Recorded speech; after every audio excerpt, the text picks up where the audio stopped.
Lola, ako na po magpapatuka sa mga manok natin. Akin na po yan. Magpahinga na lang po kayo dun sa loob. Nako, kaya ko na ito, Jacinto.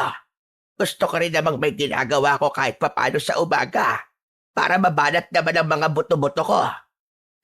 Kahit na po la, hindi po ba ako po nakatoka po sa mga manok? Ayos lang naman kung minsan ako na magpapakain sa kanila. Ay oo nga pala, kumain ka na ba ng almusal, apo? Nagluto ko ron ng champurado. Binigyan kasi ako kahapon ni Ising ng napakaraming tableya. Hindi ba? Paborito mo ang champurado, lalo na ngayong malamig ang panahon. Nako, maraming salamat po Lola. Pero, kayo po, kumain na po ba kayo? Hindi pa, pero susunod na ako sa'yo sa loob pagkatapos ko rito. Hinayaan na lamang ng 12 taong gulang na si Jacinto ang kanyang lola Rosalinda na tapusin ang pagpapakain ito sa mga manok na nasa likod ng kanilang bahay. Simula nang mamatay ang kanyang ina nung 5 taon pa lamang siya, ay ang lola Rosalinda na niya ang nag-alaga sa kanya. Ito na ang tumayo niyang ina at ama. Mahal na mahal ni Jacinto ang lola niya.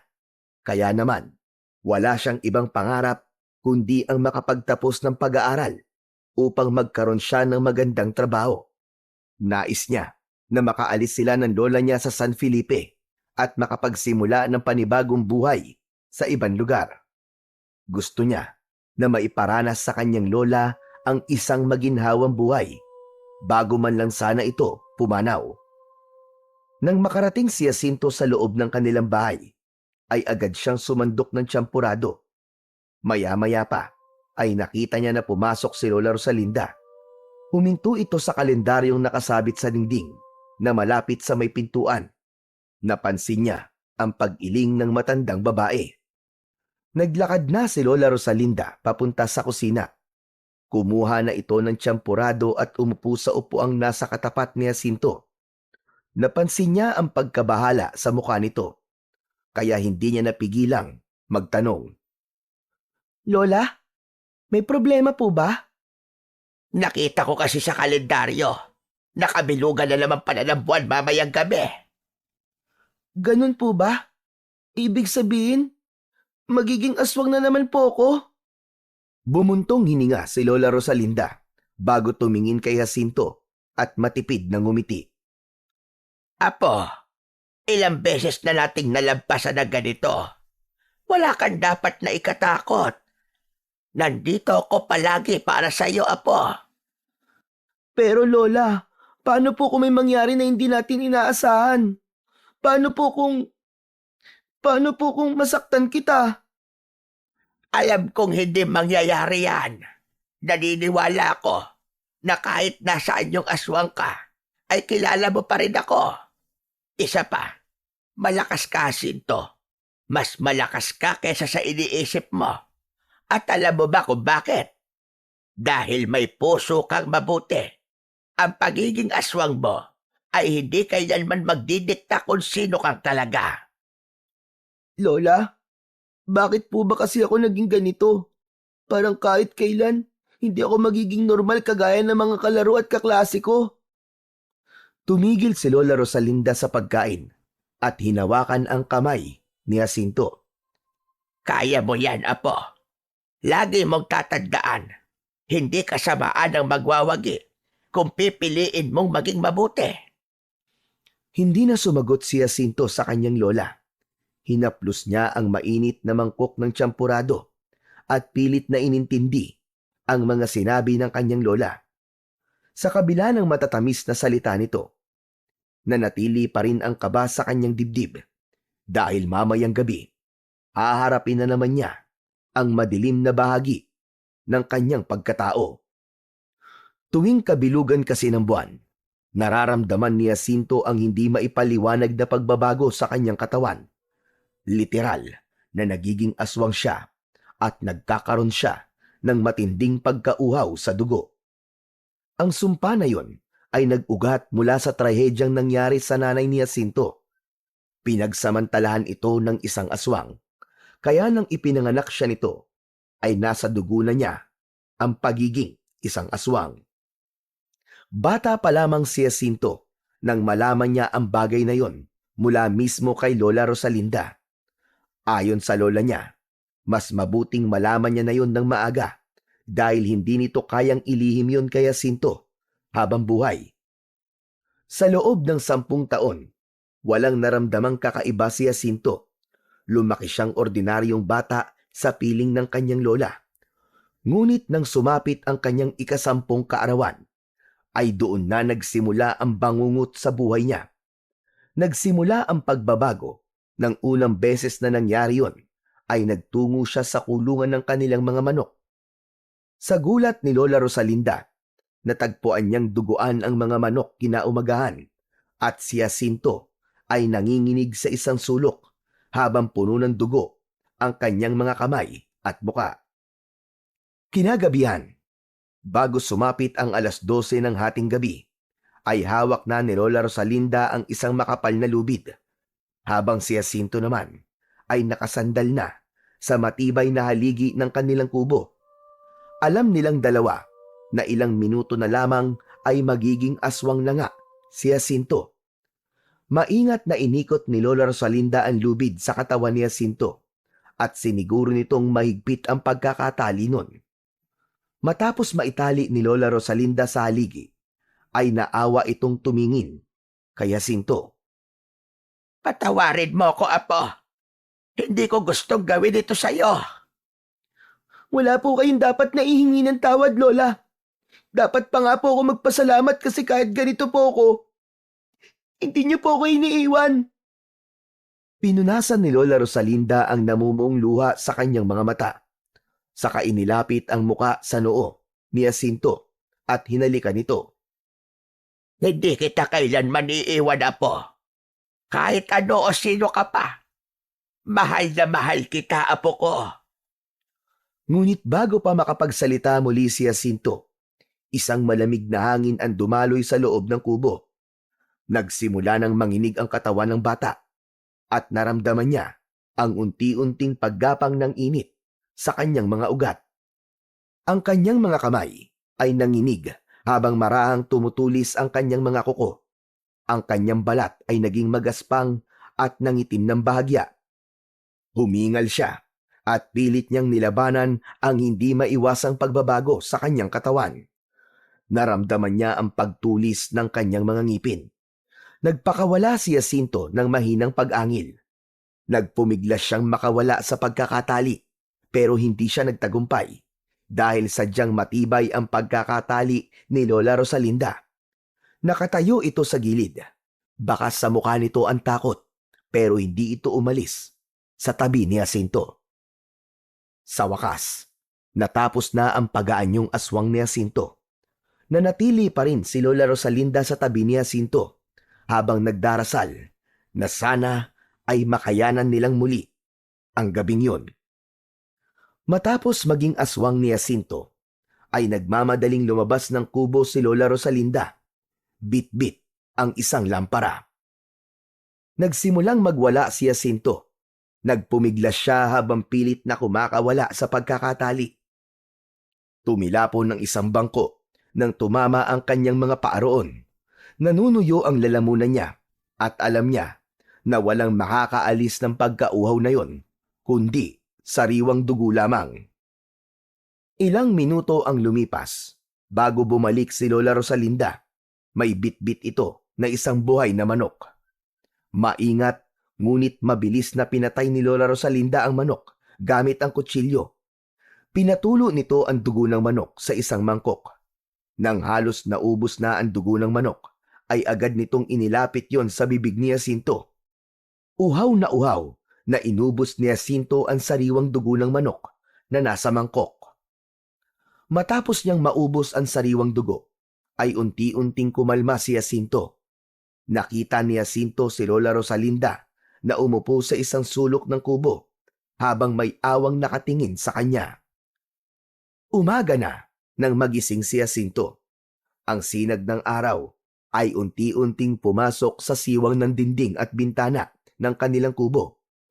Agad niyang naramdaman ang bigat ng kanyang katawan, dulot ng pagod mula sa nangyari ng nagdaang gabi.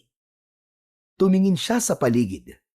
Napansin niya si Lola Rosalinda na nakaupo lang sa isang sulok. Nakasandal ito sa dingding at ang ulo ay nakatungo. Mahimbing itong natutulog. Nakita ni Jacinto ang lamparang nakapatong sa sahig malapit dito. Patunay na nagbantay ang kanyang lola sa buong magdamag. Alam niya na hindi na nito nagawang mahiga sa kanilang higaan. Napalunok si Jacinto at pinigilan niya ang pamumuo ng luha sa kanyang mga mata. Labis ang awa niya sa lola niyang ginagawaan lahat para sa kanya. Maya-maya pa ay biglang gumalaw si Lola Rosalinda. Marahang bumukas ang mga mata nito at agad itong ngumiti nang makita si Jacinto na gising na. Tapos na, Apo. Nairaos natin ang kabilugan ng buwan kagabi. Hindi na napigilan pa ni Jacinto ang sarili. Nagsimulang tumulo ang kanyang mga luha. Tumayo si Lola Rosalinda at sinimulan nitong alisin ang pagkakatali kay Jacinto. Nang makawala na si Jacinto, ay agad niyang niyakap ang lola niya ng mahigpit. Hinaplos ni Lola Rosalinda ang likod ng bata at hinayaan lang siya nitong umiyak. Lola, sawang-sawa na po ako. Ayoko na po maging aswang, Lola. Ayoko na po ng ganitong buhay. Jacinto, Apo, huwag kang mawawalan ng pag-asa. Hindi tayo pababayaan ng Diyos. Magdasal ka lang palagi at magtiwala sa Kanya, Apo. May awa rin ang Panginoon. Sa mga salitang yon, naramdaman ni Jacinto ang bahagyang ginawa. Bagamat mabigat pa rin sa kanyang kalooban, ang yakap ng kanyang lola at ang mga salita nito na puno ng pag-asa ay naging parang ilaw sa kanyang madilim na mundo. Sa kabila ng lahat, alam niyang hindi siya nag-iisa dahil naniniwala siya na hindi siya iiwanan ng kanyang Lola Rosalinda kahit na anong mangyari. Matapos mag-almusal, ay naghanda na sina Jacinto at Lola Rosalinda para pumunta sa palengke.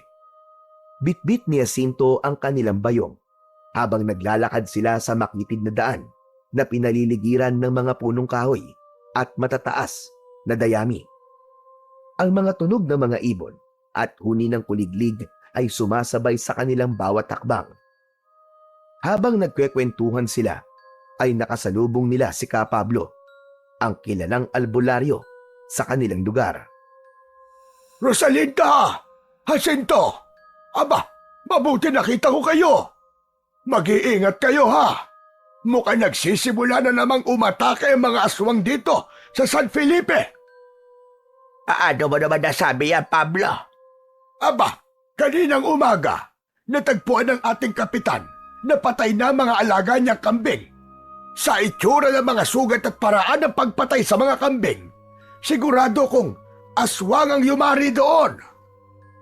Hindi po ba matagal nang tumigil ang pag-atake ng mga aswang dito sa atin? Oo nga, pero hindi natin alam kung bakit bigla na lang silang bumalik. Kaya't kailangan mag-ingat ang lahat, lalo na kayo, Rosalinda. Malayo ang kubo niyo sa kabayanan. Nagkatinginan ang maglola. Ramdam ni Jacinto ang pag-aalala sa mukha ng kanyang Lola Rosalinda. Jacinto, mamaya ay dumaan ka sa kubo ko ha. May ibibigay ako na makatutulong para maprotektahan ng kubo niyo laban sa mga aswang. Huwag mong kalimutang dumaan. Opo, Ka Pablo. Maraming salamat, Pablo. Malaking tulong yun sa aming dalawa ni Jacinto. Abay, walang anuman. O sige na't mauuna na ako. Mag-iingat kayo. Nagpaalam na si Ka Pablo at nagpatuloy na sa paglalakad. Tumango si Lola Rosalinda kay Jacinto at sabay silang nagpatuloy patungo sa palengke. Habang naglalakad, ay natahimik si Jacinto. Alam niyang magiging mas komplikado ang sitwasyon sa kanilang lugar dahil sa pagbabalik ng mga pesteng aswang. Lola, hindi kaya kagaya rin ako ng mga aswang na umaatake sa lugar natin? Hindi ka kagaya ng mga yon, Apo. Hindi ka pumapatay ng tao at hindi ka nagdudulot ng takot sa mga tao. Kaya huwag mong iisipin Nakatulad ka ng mga aswang ngayon. Pero, pumapatay po ako ng manok, Lola. Pero hindi ba? Ako ang pumapatay ng manok Jacinto at hindi ikaw. Pinapainom ko lang sa'yo ang dugo nun. Pero, pinapatay niyo po ang mga manok para sa akin. Saka paano po kung kapag lumaki na ako, ay tuluyan na ako maging aswang? Yung tunay na aswang na pumapatay po ng tao. Baka kapag nangyari po yun, ay pumatay na rin po ako ng mga tao, Lola. Natatakot po ako. Malalim na huminga si Lola Rosalinda. Huminto ito sa paglalakad at bahagyang yumuko upang magpantay ang kanilang mga mata. Hinawakan ito sa balikat si Jacinto. Makinig kang mabuti sa akin, Jacinto Apo. Hindi mangyayari yon. Gagawa tayo ng paraan. Hahanap tayo ng lunas. Hindi ko hahayaan na tuluyang kang makain ng sumpang yan. Kaya huwag kang mawalan ng pag-asa, ha? Tandaan mo, Jacinto. May awa ang Diyos. Napabuntong hininga si Jacinto at tumango ng mahina kahit may bahid pa rin ng pag-aalala ang kanyang mga mata. Nagpatuloy silang maglakad at binaybay nila ang baku-bakong daan patungo sa palengke. Pinag-usapan pa rin nila ang tungkol sa posibilidad ng lunas. Huminto lang sila sa pag-uusap nang tuluyan na silang makarating sa palengke. Pagdating nila doon, ay inalis muna ni Jacinto ang lahat ng kanyang pangamba at tinulungan niya ang kanyang Lola Rosalinda sa pamimili. Ngunit sa likod ng kanyang isip ay naroon pa rin ang napakaraming katanungan na nagdudulot ng bigat sa kanyang dibdib. Nang makabalik na sina Jacinto at Lola Rosalinda sa kubo nila, mula sa palengke ay tinulungan ni Jacinto ang kanyang lola sa pag-aayos ng mga binili nilang gulay, utas at bigas. Maya-maya pa ay natigilan si Jacinto dahil biglang pumasok sa isip niya ang sinabi ni Ka Pablo kanina. Naku, Lola. Oo nga pala, naalala ko. Pupunta po muna ako kay Ka Pablo. May ibibigay daw po siya sa akin na makakatulong sa atin para maprotektahan po ang bahay natin mula sa mga aswang. O sige, Apo. Mag-iingat ka, ha? Bilisan mo lang. Bumalik ka kagad. Opo, Lola. Babalik din po ako kagad. Lumabas na si Jacinto at naglakad patungo sa kubo ni Ka Pablo. Nang makarating siya sa kubo ni Ka Pablo, ay nakita niyang nagbibilad ng isda ang matandang lalaki sa harapan ng bahay nito. Nang makita siya ni Ka Pablo, ay ngumiti ito sa kanya. Butit na padaan ka, Jacinto. Nakahanda na ang agimat na sinasabi ko. Inabot ni Ka Pablo ang isang maliit na pouch na yari sa tela at inilabas nito mula roon ang isang hugis triangulong agimat na yari sa kahoy. Makintab yun na parang nilagyan ng langis at may nakaukit na mga lumang simbolo. Isabit mo ito sa taas ng pintuan ng bahay nyo para walang aswang ang makapasok sa bahay nyo. Tinignan ni Jacinto ang agimat. Nagkaroon siya ng pag-aalinlangan na tanggapin yon nang iabot yon ni Ka Pablo sa kanya. Natakot siya na baka maapektuhan siya ng agimat dahil sa kanyang dugo bilang kalahating aswang. May problema ba, Jacinto? Oh, ito na ang agimat. Sa inyo na to ng lola mo. Huminga ng malalim si Jacinto bago niya tinanggap ang agimat na ibinibigay sa kanya ni Ka Pablo. Nakahinga siya ng maluwag nang walang nangyari sa kanya matapos niyang mahawakan ang naturang agimat. Maraming salamat po, Ka Pablo. Siguraduhin mo nakasabit yan sa may itaas ng pintuan nyo, ha?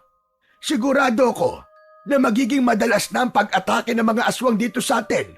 Kaya makabubuti kung meron tayong proteksyon laban sa kanila.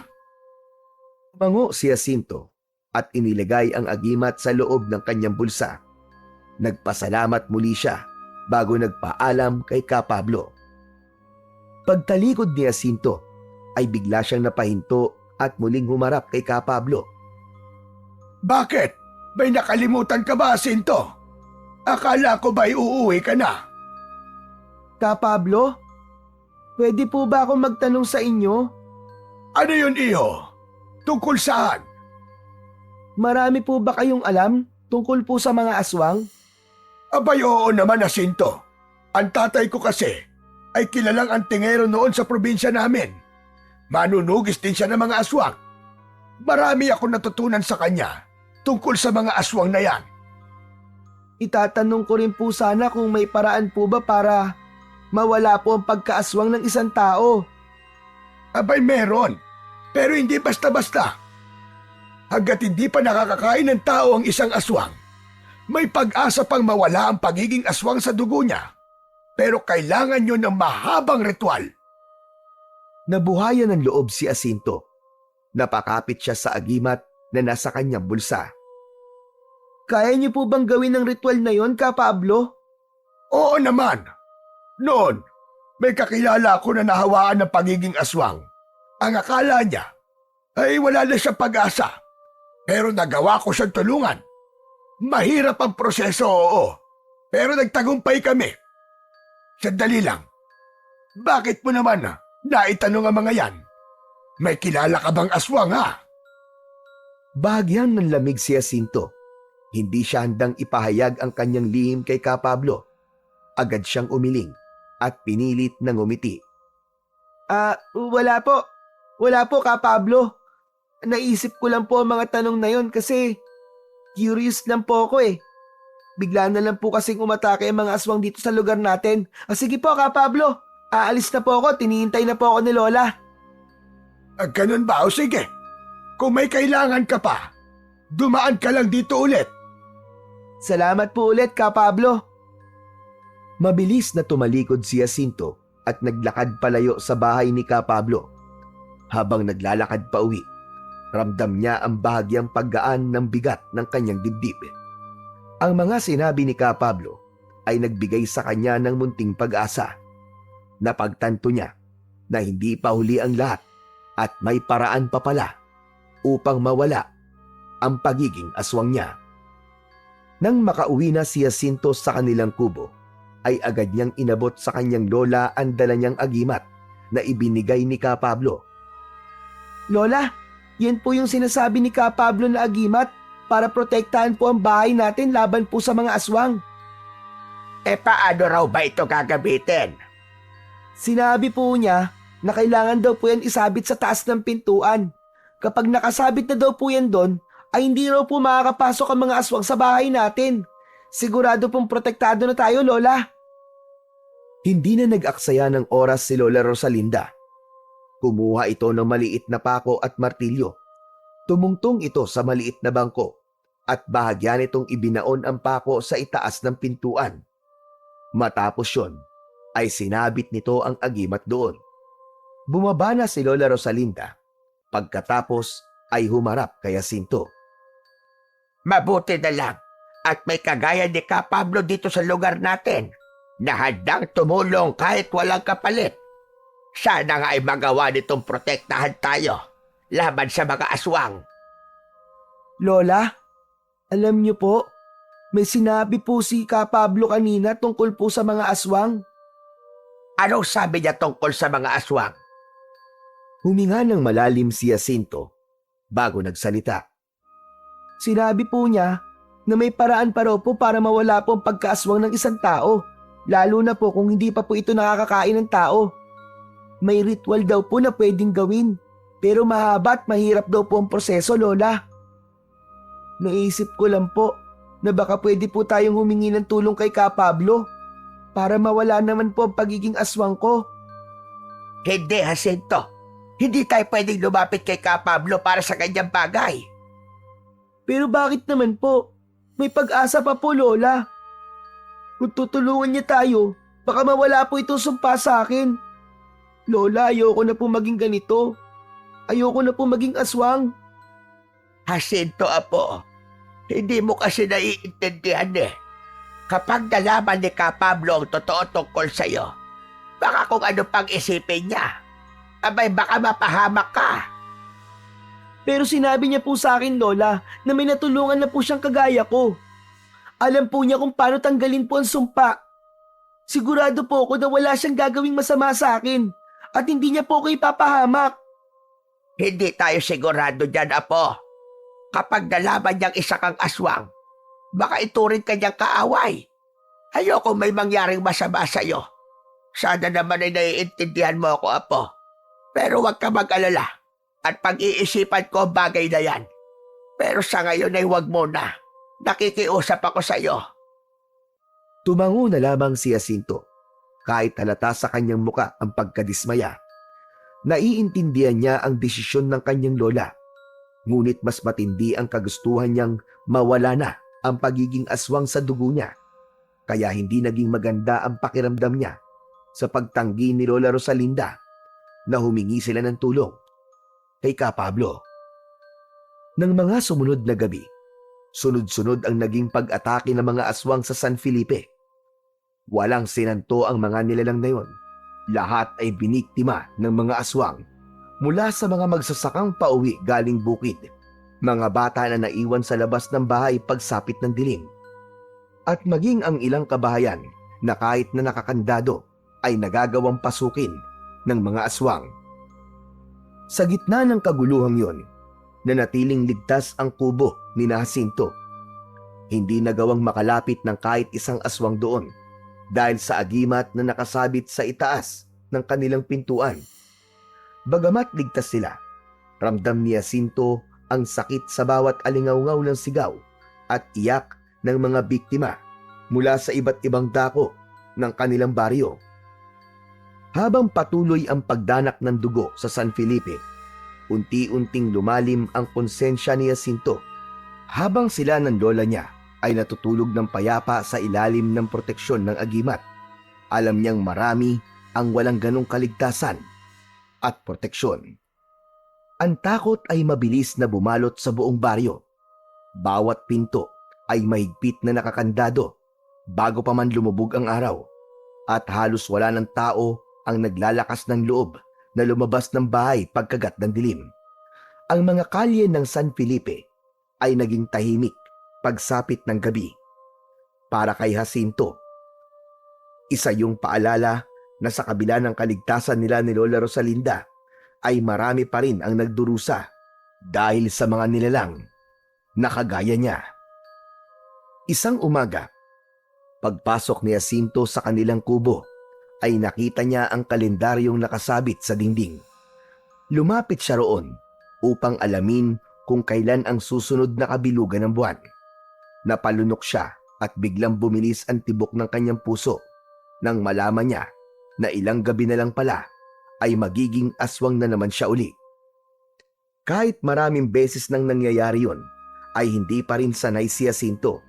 Kung siya lang ang masusunod, ayaw niya nang maging aswang dahil hindi lang siya ang nahihirapan, kundi maging ang kanyang Lola Rosalinda. Habang nakatingin sa kalendaryo si Jacinto, ay napansin siya ni Lola Rosalinda. Lumapit ito sa kanya at tinapik siya sa balikat. Jacinto, Apo. Nakapag-isip-isip na ako. Ano po, Lola? Ano pong ibig niyo sabihin? Pumapayag na ako sa gusto mo mangyari. Hihingi tayo ng tulong kay Ka Pablo para mawala na ang pagiging aswang mo. Siguro nga ay wala na tayo mapagpipilian kundi ang magtiwala sa kanya. Talaga po? Talaga po, Lola? Pumapayag na po kayo? Oo. Hindi ko na kayang makita kang nahihirapan na po. Kung may paraan para mawala ang sumpang yan, ay kailangan gawin na natin sa lalong madaling panahon. Maraming salamat po, Lola. Maraming salamat po talaga. Biglang sumilay ang pag-asa sa mukha ni Jacinto. Tumayo siya at niyakap ang kanyang lola ng maigpit. Alam niya na sa pagkakataon na yon ay dininig ng Diyos ang isa sa ipinagdarasal niya gabi-gabi. At yun ay ang pumayag si Lola Rosalinda na hingin nila ang tulong ni Ka Pablo upang tuluyan na siyang maging tao. Hindi na nag-aksaya ng oras si Jacinto at Lola Rosalinda. Sa araw din yon, nagtungo sila sa kubo ni Ka Pablo. Nang makarating sila roon, ay kumatok si Jacinto sa pinto at agad naman silang pinagbuksan ni Ka Pablo. Bakas sa mukha ng matanda ang pagtataka nang makita silang maglola. Rosalinda! Jacinto! Abay, anong may tutulong ko sa inyo? Ka Pablo, may mahalaga kaming sasabihin. Pwede ba kaming tumuloy? Abay, oo naman. Pumasok kayo, dali. Pinapasok sila ni Ka Pablo sa kubo nito at naupo sila sa mahabang bangko na naroon, habang si Ka Pablo ay humila ng upuan at pumwesto sa harapan nilang maglola. Ano ba sasabihin niyo sa akin? At mukhang napaka-importante talaga niyan para magpunta pa kayo rito. Ka Pablo, sana'y lawakan mo ang iyong pangunawa sa mga sasabihin ko. Alam kong magugulat ka. Si Jacinto kasi, siya ay kalahating aswang. Napakunot ang noo ni Ka Pablo, bagamat nagulat. Nanatili itong tahimik at hinayaan si Lola Rosalinda na magpatuloy sa pagsasalita. Ipinaliwanag ni Lola Rosalinda kung paano nagkaroon ng dugong aswang si Jacinto at ang kanilang mga pagsusumikap para mapigilan ang pagiging aswang ni Jacinto tuwing sasapit ang kabilugan ng buwan. Tahimik na nakinig si Ka Pablo. Nang matapos magkwento ni Lola Rosalinda, ay nagpakawala ng malalim na paghinga si Ka Pablo at matiim na tumingin kay Jacinto. Noon pa man, nararamdaman ko ng may kakaiba kay Jacinto. Pero hindi ko matukoy kung ano. Alam ko rin na mabuting bata siya. Kaya sige, tutulungan ko kayo. Maraming salamat Ka Pablo. Hindi mo alam kung gaano mo kami pinasaya ng aking apo. Mabutit na parito kayo. Pero tanong ko lang, Jacinto, nakakain ka na ba ng tao? Hindi pa po. Dugo lang po ng manok ang iniinom ko para kumalma po ako tuwing nagiging aswang ako. Mabuti naman kung ganon. Ibig sabihin, may paraan pa para mawala ang sumpa sa'yo. Pero tandaan nyo, ang ritual na gagawin natin ay mahaba at hindi madali. Kakailanganin ng tiyaga at tatag ng loob. Ano man po ang mga kailangang gawin, ay gagawin ko po, Ka Pablo. Mabuti kung ganon, iyo. Handa ka na ba, Jacinto? Handa na po ako, Ka Pablo. Gusto ko na po maging normal na tao. Gusto ko na pong maalis sa pagkatao ko ang pagiging aswang. Tumango si Ka Pablo at sinimulan na nitong ipaliwanag ang mga susunod na hakbang na kanilang gagawin. Sa puntong yun, nagpasya na sila na simulan ang laban para sa kalayaan ni Jacinto mula sa sumpang ilang taon nang nasa kanyang dugo at pagkatao.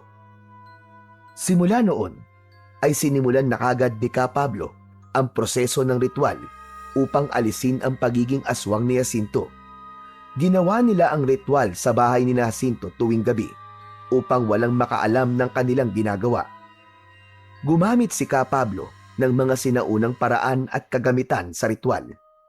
Pinapalibutan ito ng puting kandila si Jacinto at pinapausukan siya ng insenso. Bawat gabi ng ritual ay nagdadasal si Ka Pablo at umuusal ng mga sagradong salmo. Nagbabasag din ito ng itim na itlog bilang bahagi ng ritual. Kahit napapagod at nangihina si Jacinto sa tuwing natatapos ang ritual, ay hindi siya nagreklamo sapagkat alam niya na magiging maganda ang kalalabasan ng lahat ng ginagawa nila. Makalipas ang 5 gabi, kinausap ni Ka Pablo si Jacinto. Anito ay malapit na nilang matapos ang ritual at isasagawa nila ang huling bahagi ng ritual sa kabilugan ng buwan. Kailangan daw nilang gawin yon habang nasa anyong aswang si Jacinto. Nangako naman si Ka Pablo kay Jacinto na ang gabing yon ay ang huling gabi na magiging aswang si Jacinto. Maluwaluwang nagpasalamat si Jacinto kay Ka Pablo dahil alam niyang malapit nang matapos ang paghihirap nila ng kanyang lola. Isang umaga, abala si Jacinto sa paglilinis ng kubo nila. Pinunasan niya ang mga lumang gamit sa isang sulok ng bahay. Matapos yun, ay winalisan naman niya ang sahig at habang ginagawa niya yon, ay biglang pumasok si Lola Rosalinda na galing sa palengke. Agad na napansin ni Jacinto ang pagkabahala sa mukha nito. Jacinto, iho, meron tayong problema. Ano po yun, Lola? May nagtanong sa akin kung totoo bang may agimat ang bahay natin na proteksyon laban sa mga aswang. Ano po sinabi nyo? Siyempre, tinanggi ko. At sabi ko sa kanila, wala tayong ganong klase ng agimat. Pero bakit hindi nyo po sinabi ang totoo? Huminga ng malalim si Lola Rosalinda at umupo sa isa sa mga lumang upuan. Apo, hindi mo ba naiisip kung ano ang maaaring mangyari kung malaman ng mga tao na may agimat tayo? Sigurado kung pag-aagawan nila ang proteksyon natin.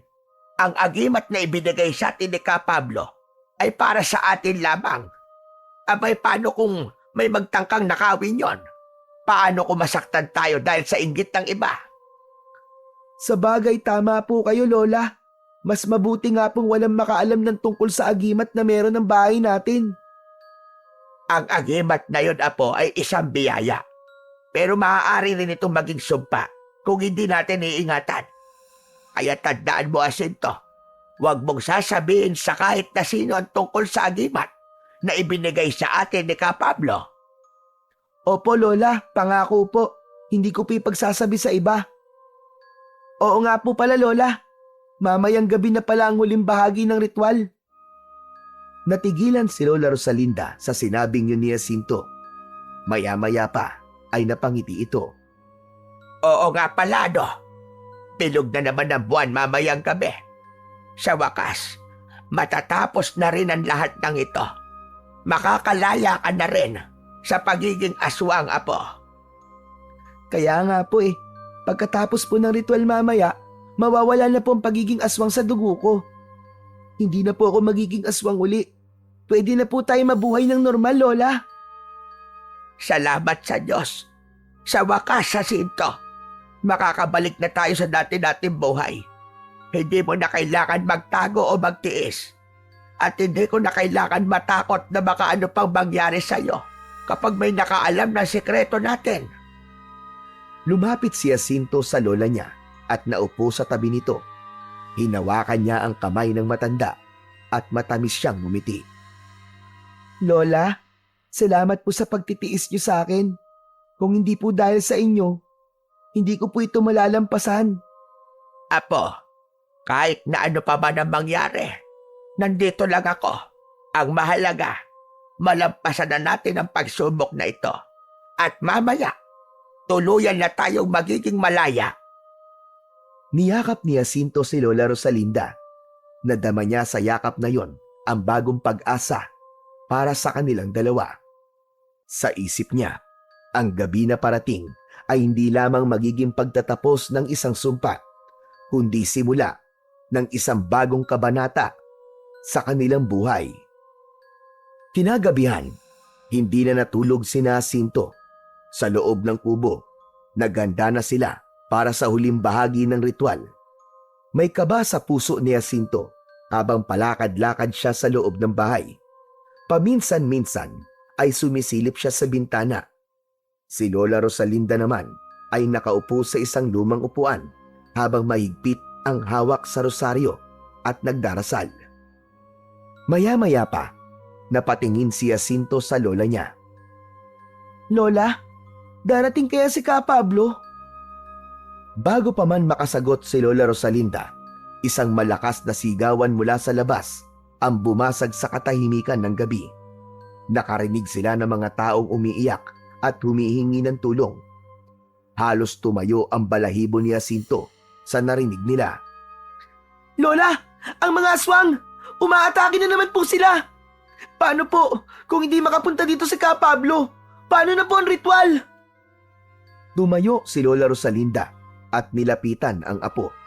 Hinawakan nito si Jacinto sa balikat at tinignan siya ng diretso sa mga mata. Kung hindi siya makakarating ngayong gabi, wala tayong magagawa, Apo. Maghihintay ulit tayo ng susunod na kabilugan ng buwan. Pero ang tagal pa po nun, Lola. Ayoko na pong maging aswang. Naiintindihan ko, Jacinto. Pero wala tayong kontrol sa lahat ng bagay. Ang magagawa lang natin ngayon ay magdasal. Ipagdasal natin na ligtas si Ka Pablo at makapunta siya rito. Tahimik na tumango si Jacinto at sumulyap siya sa bintana. Nang makita niya ang bilog na buwan, ay nagdulot yun ng kilabot sa kanya. Alam niya na mamaya lang ay magiging aswang na naman siya. Ilang minuto pa ang lumipas, ay patuloy pa rin ang sigawan sa labas ng kubo ni Jacinto. Napatingin si Jacinto sa kanilang orasan at nanlamig siya nang malamang ilang minuto na lang ay sasapit na ang 12:00 ng hating gabi. Lola, ilang minuto na lang po ay 12:00 na. Malapit na po ako maging aswang. Naputol ang pagdarasal ni Lola Rosalinda at mabilis nitong kinuha ang lubid na itatali kay Jacinto upang mapigilan siyang makawala kapag naging aswang na ang bata. Ngunit bago pa nito maitali si Jacinto, ay may malakas na kumatok sa pinto ng kanilang kubo. Narinig nila ang boses ng isang lalaki na nagsabi na alam nito na may proteksyon ang bahay ni na Lola Rosalinda laban sa mga aswang. May ilang nakiusap na papasukin nila ang mga ito. Labis na nataranta sina Jacinto at Lola Rosalinda. Nais man nilang papasukin ng mga tao ay hindi maaari dahil malapit nang maging aswang si Jacinto. Lola, ano pong gagawin natin? Malapit na po akong magbago. Magtiwala ka lang, Apo. Aayusin ko ito. Kakausapin ko sila. Lumapit si Lola Rosalinda sa pinto at sinubukang kausapin ang mga tao na nasa labas. Mga anak, pakiusap umuwi na kayo. Hindi ko maaaring payagan na kahit na sino na pumasok dito. Walang proteksyon ang bahay namin. Ngunit naging matigas ang mga tao at sinabi ng mga ito na hindi sila aalis doon. May sumigaw pa na kung hindi nila papapasukin ng mga tao, ay gigibain ng mga ito ang pinto ng kubo ni Jacinto. Nang sandaling yon, ay nagsimula ng manginig si Jacinto. Naramdaman niya na unti-unti na siyang nagiging aswang. Lola, hindi ko na po kayang pigilan. Magiging aswang na po ako, Lola. Biglang nabuwal ang pinto ng kubo at pumasok ang ilang tao na takot na takot. Haharapin sana ni Lola Rosalinda ang mga tao, ngunit tuluyan ang naging aswang si Jacinto. Napaatras sa mga tao sa gulat at takot nang masaksihan ng mga ito ang pagiging aswang ni Jacinto. Sa gitna ng kaguluhan, isang lalaki ang mabilis na dumampot ng itak at sumugod kay Jacinto. Ngunit naging mabilis ang pagkilos ni Jacinto. Bago pa man tumama ang itak sa kanya, ay nakaiwas siya at tumalon sa isang sulok ng kubo. Pakiusap, huwag niyo saktan ang apo ko. Hindi niya ginusto ito. Hindi siya masamang aswang. Ngunit hindi nagpatinag ang lalaki. Muli itong sumugod kay Jacinto. Ngunit sa pagkakataong yon, ay kinagat ito ni Jacinto sa braso. Napasigaw ang lalaki sa sakit at mabilis na umatras. Nataranta na si Jacinto nang may iba pang kalalakihan ang naglabas ng mga sandata ng mga ito. Hindi niya gustong saktan ng sinuman, ngunit alam niyang hindi niya na mapipigilan ang kanyang sarili. Napatingin siya kay Lola Rosalinda na umiiyak at nagmamakaawa sa mga tao. Wala nang ibang nagawa si Jacinto kundi ang tumakbo patungo sa bintana. Binuksan niya yon at tumalon siya palabas ng kubo. Sa ilalim ng liwanag ng buwan ay tumakbo siya palayo, hindi lang sa kanilang bahay, kundi maging sa San Felipe. Hindi niya alam kung saan siya pupunta, ngunit alam niyang kailangan niyang lumayo upang hindi na makapanakit ng iba. Walang tigil na tumakbo si Jacinto nang walang patutunguhan. Pakiramdam niya ay patuloy siyang hinahabol ng mga taong galit na galit at takot sa kanya. Ang mga yabag niya ay dumadagundong sa katahimikan ng gabi, habang ang paligid ay nagiging mas makapal ang anino ng mga puno.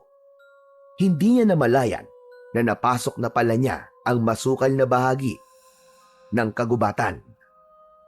Sa gitna ng kanyang pagtakas, hindi napansin ni Jacinto ang nakausling ugat ng isang puno.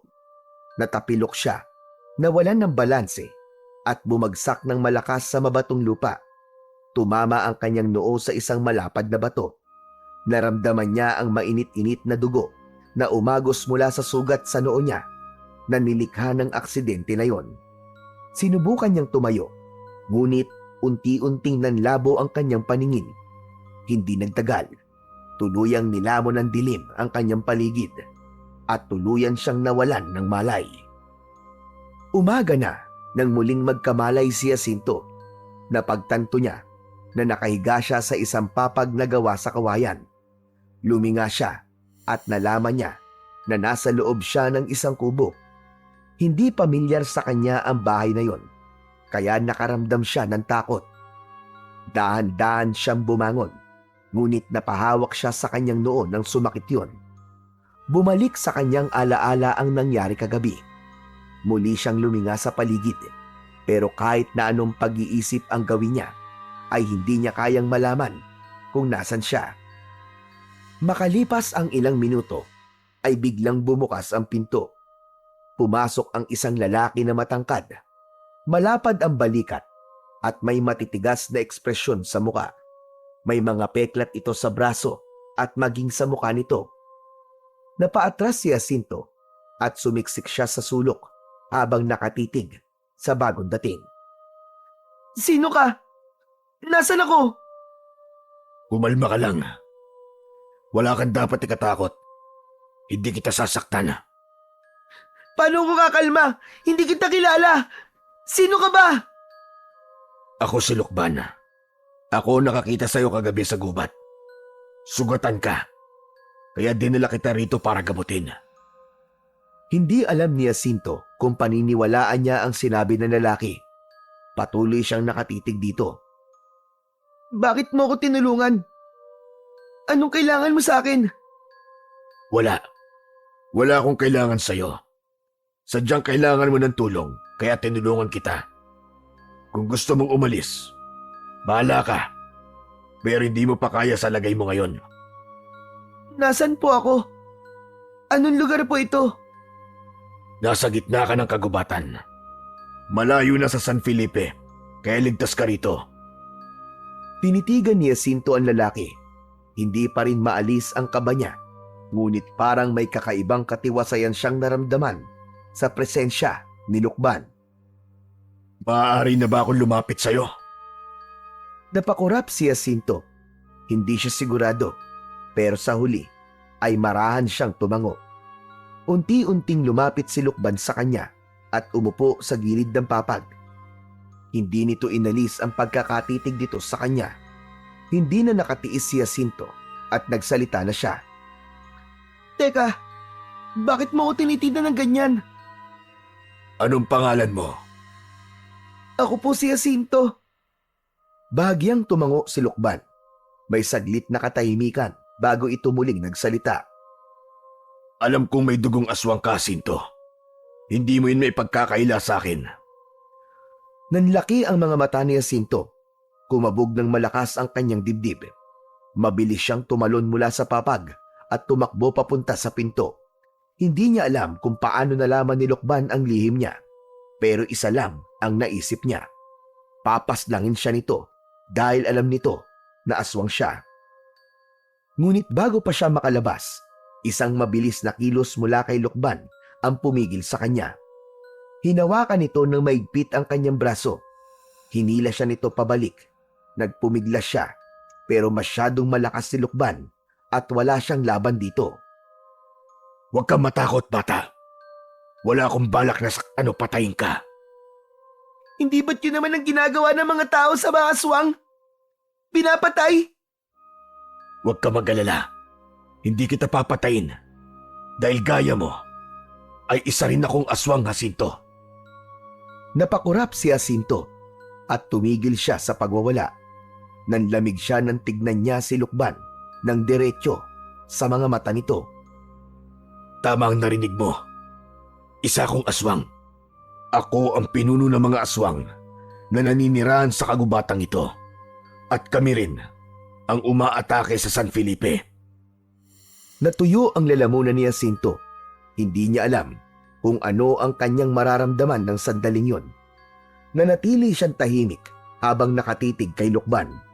Hindi pa rin siya makapaniwala sa sinabi nito na ang lalaking nasa harapan niya ay isa ring aswang at higit pa roon, ito ang pinuno ng mga nilalang na umatake sa San Felipe.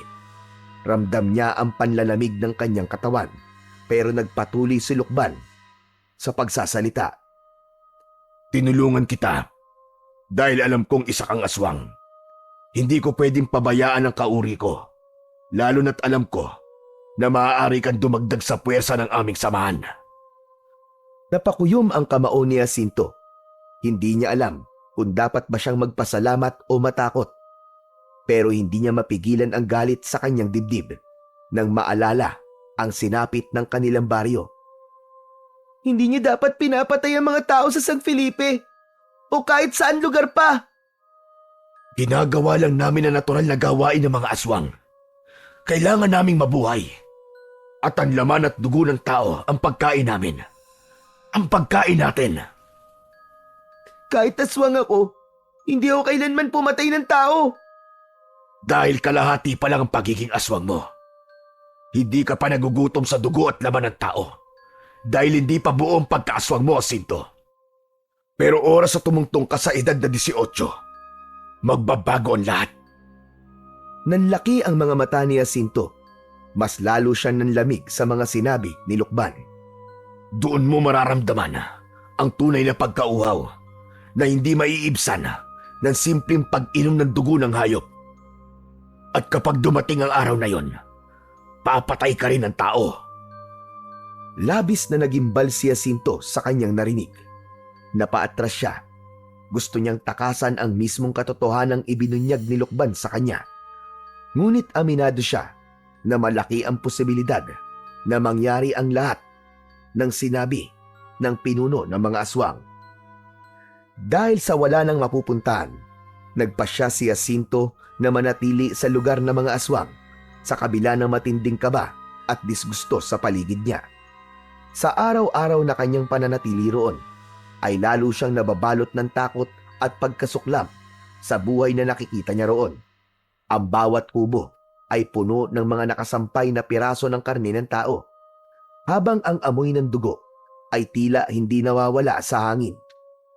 Dahil hindi niya magawang kainin ang pagkaing inihahain sa kanya, natuto si Jacinto na maghanap ng sarili niyang pagkain sa gubat. Nangongolekta siya ng mga prutas at nangangaso ng mga hayop. Umiinom siya ng tubig mula sa batis. Sa kabila ng kanyang pagsisikap, hindi maalis sa kanyang isipan ang baryo ng San Felipe. Ang mga alaalang naiwan niya roon at ang kanyang lola na walang kamalay-malay sa kanyang kinaroroonan. Bagamat labag sa kanyang kalooban, napilitan siyang manatili sa tirahan ng mga aswang sa gubat, kapalit ng pangako ni Lukban na hindi gagalawin ng mga aswang si Lola Rosalinda. Ngunit habang lumilipas ang mga araw, lalong nagiging mabigat sa kanyang dibdib ang bawat sandaling kasama ang mga nilalang na nagdudulot ng takot at kamatayan sa mga tao sa San Felipe. Isang umaga, habang nasa kubo niya si Jacinto, ay biglang pumasok doon si Lukban. Tumayo ito sa harapan niya at matiim siyang tinignan. Anong ginagawa mo rito? Kung pipilitin mo akong kumain ng tao, ay wag mo nang ipilit. Dahil hindi ko gagawin yon. Wala ako rito para pilitin kang gawin ang hindi mo pa kaya sa ngayon. Gusto ko lang ipaalala sa'yo na bilog ang buwan mamayang gabi. At alam mo naman kung ano ang mangyayari kapag bilog ang buwan. Kung ganon, itali niyo na lang ako sa kung saan para hindi ako mapunta sa kung saan-saan. Hindi namin gagawin yun sa'yo, Jacinto. Bilang bahagi ka na ng samahan namin, kailangan sumama ka sa amin mamayang gabi. Aatake kami sa San Felipe. Panahon na para makita mo kung ano ang ginagawa ng isang aswang na kagaya mo. Mariing umiling si Jacinto. Wala akong balak na pumatay ng tao. Kahit kailan, hindi ko kayang gawin yon. Hindi ko gagawin yon. Hindi mo kailangan pumatay sa ngayon. Pero sumama ka para makita mo kung anong ginagawa ng ating lahi. Darating ang araw na gagawin at gagawin mo rin yun, Jacinto. Hindi mo maiiwasan ang pagkauhaw sa dugo ng tao at sa laman nila. Hindi mo matatakasan ang kalikasan mo. Ayoko! Ayoko, hindi ako sasama sa inyo! Dito na lang ako sa kubo! Walang problema.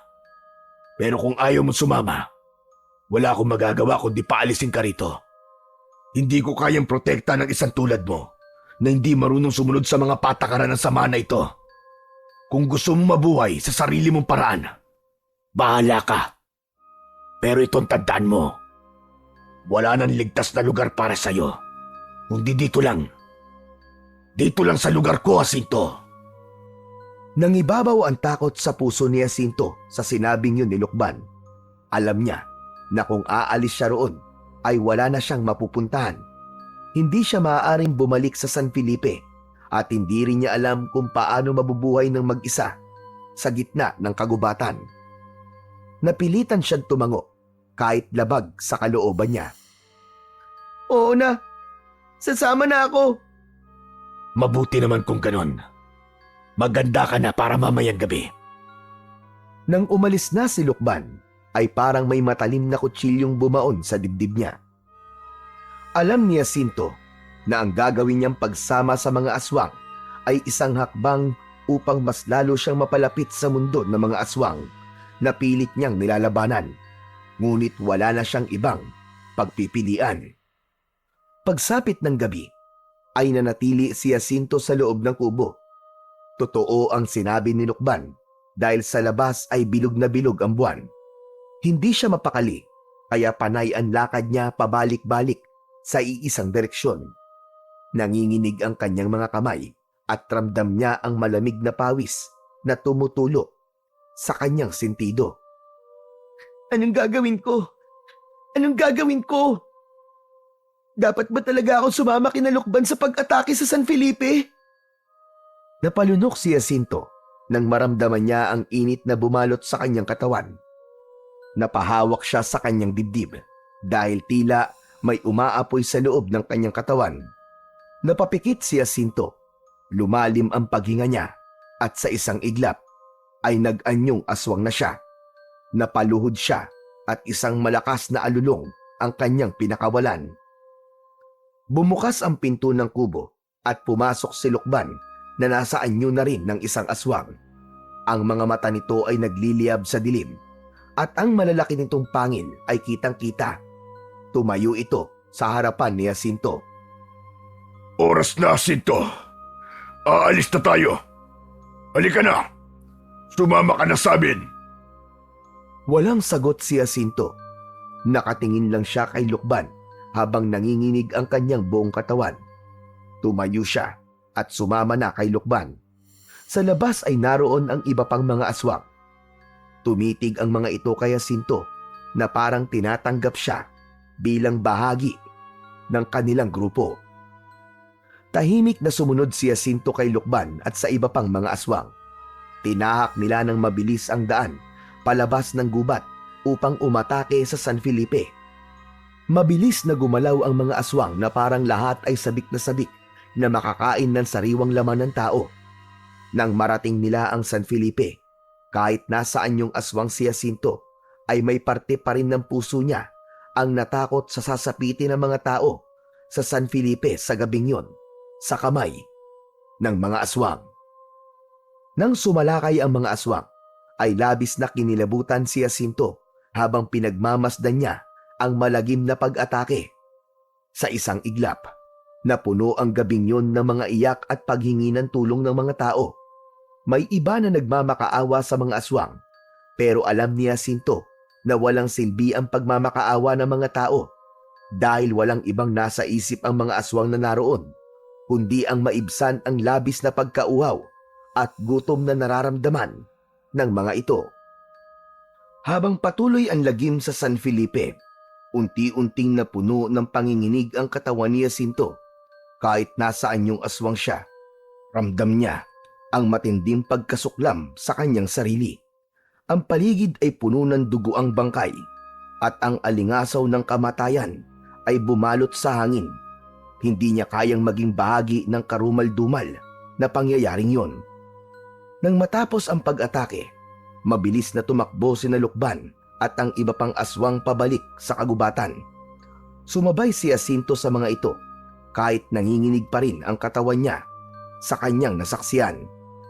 Tahimik ang buong grupo habang naglalakad pabalik sa kuta ng mga aswang. Ngunit ang katahimikan ay binasag ni Lukban na nasa tabi lang ni Jacinto. Tinto, ang totoo'y pinagbigyan lang kita ngayong gabi. Pero sa susunod na pagbilog ng buwan at naging aswang ka muli, ay kailangan mo na sumama sa amin. Hindi para manood lang, kundi upang pumatay at kumain ng tao. Kailangan mo matutunan ng maaga kung ano talaga ang ginagawa ng mga kagaya natin. Napasinghap si Jacinto sa kanyang narinig, ngunit pinigilan niyang magsalita. Ayaw niyang ipahalata ang matinding takot na nararamdaman niya, ngunit sa loob-loob niya ay may isang sigaw ng pagtutol na pilit niyang nilulunok. Kinaumagahan, nakahiga si Jacinto sa papag habang nakatingin sa kawalan. Paulit-ulit na bumabalik sa kanyang isip ang nakakakilabot na pangyayari kagabi.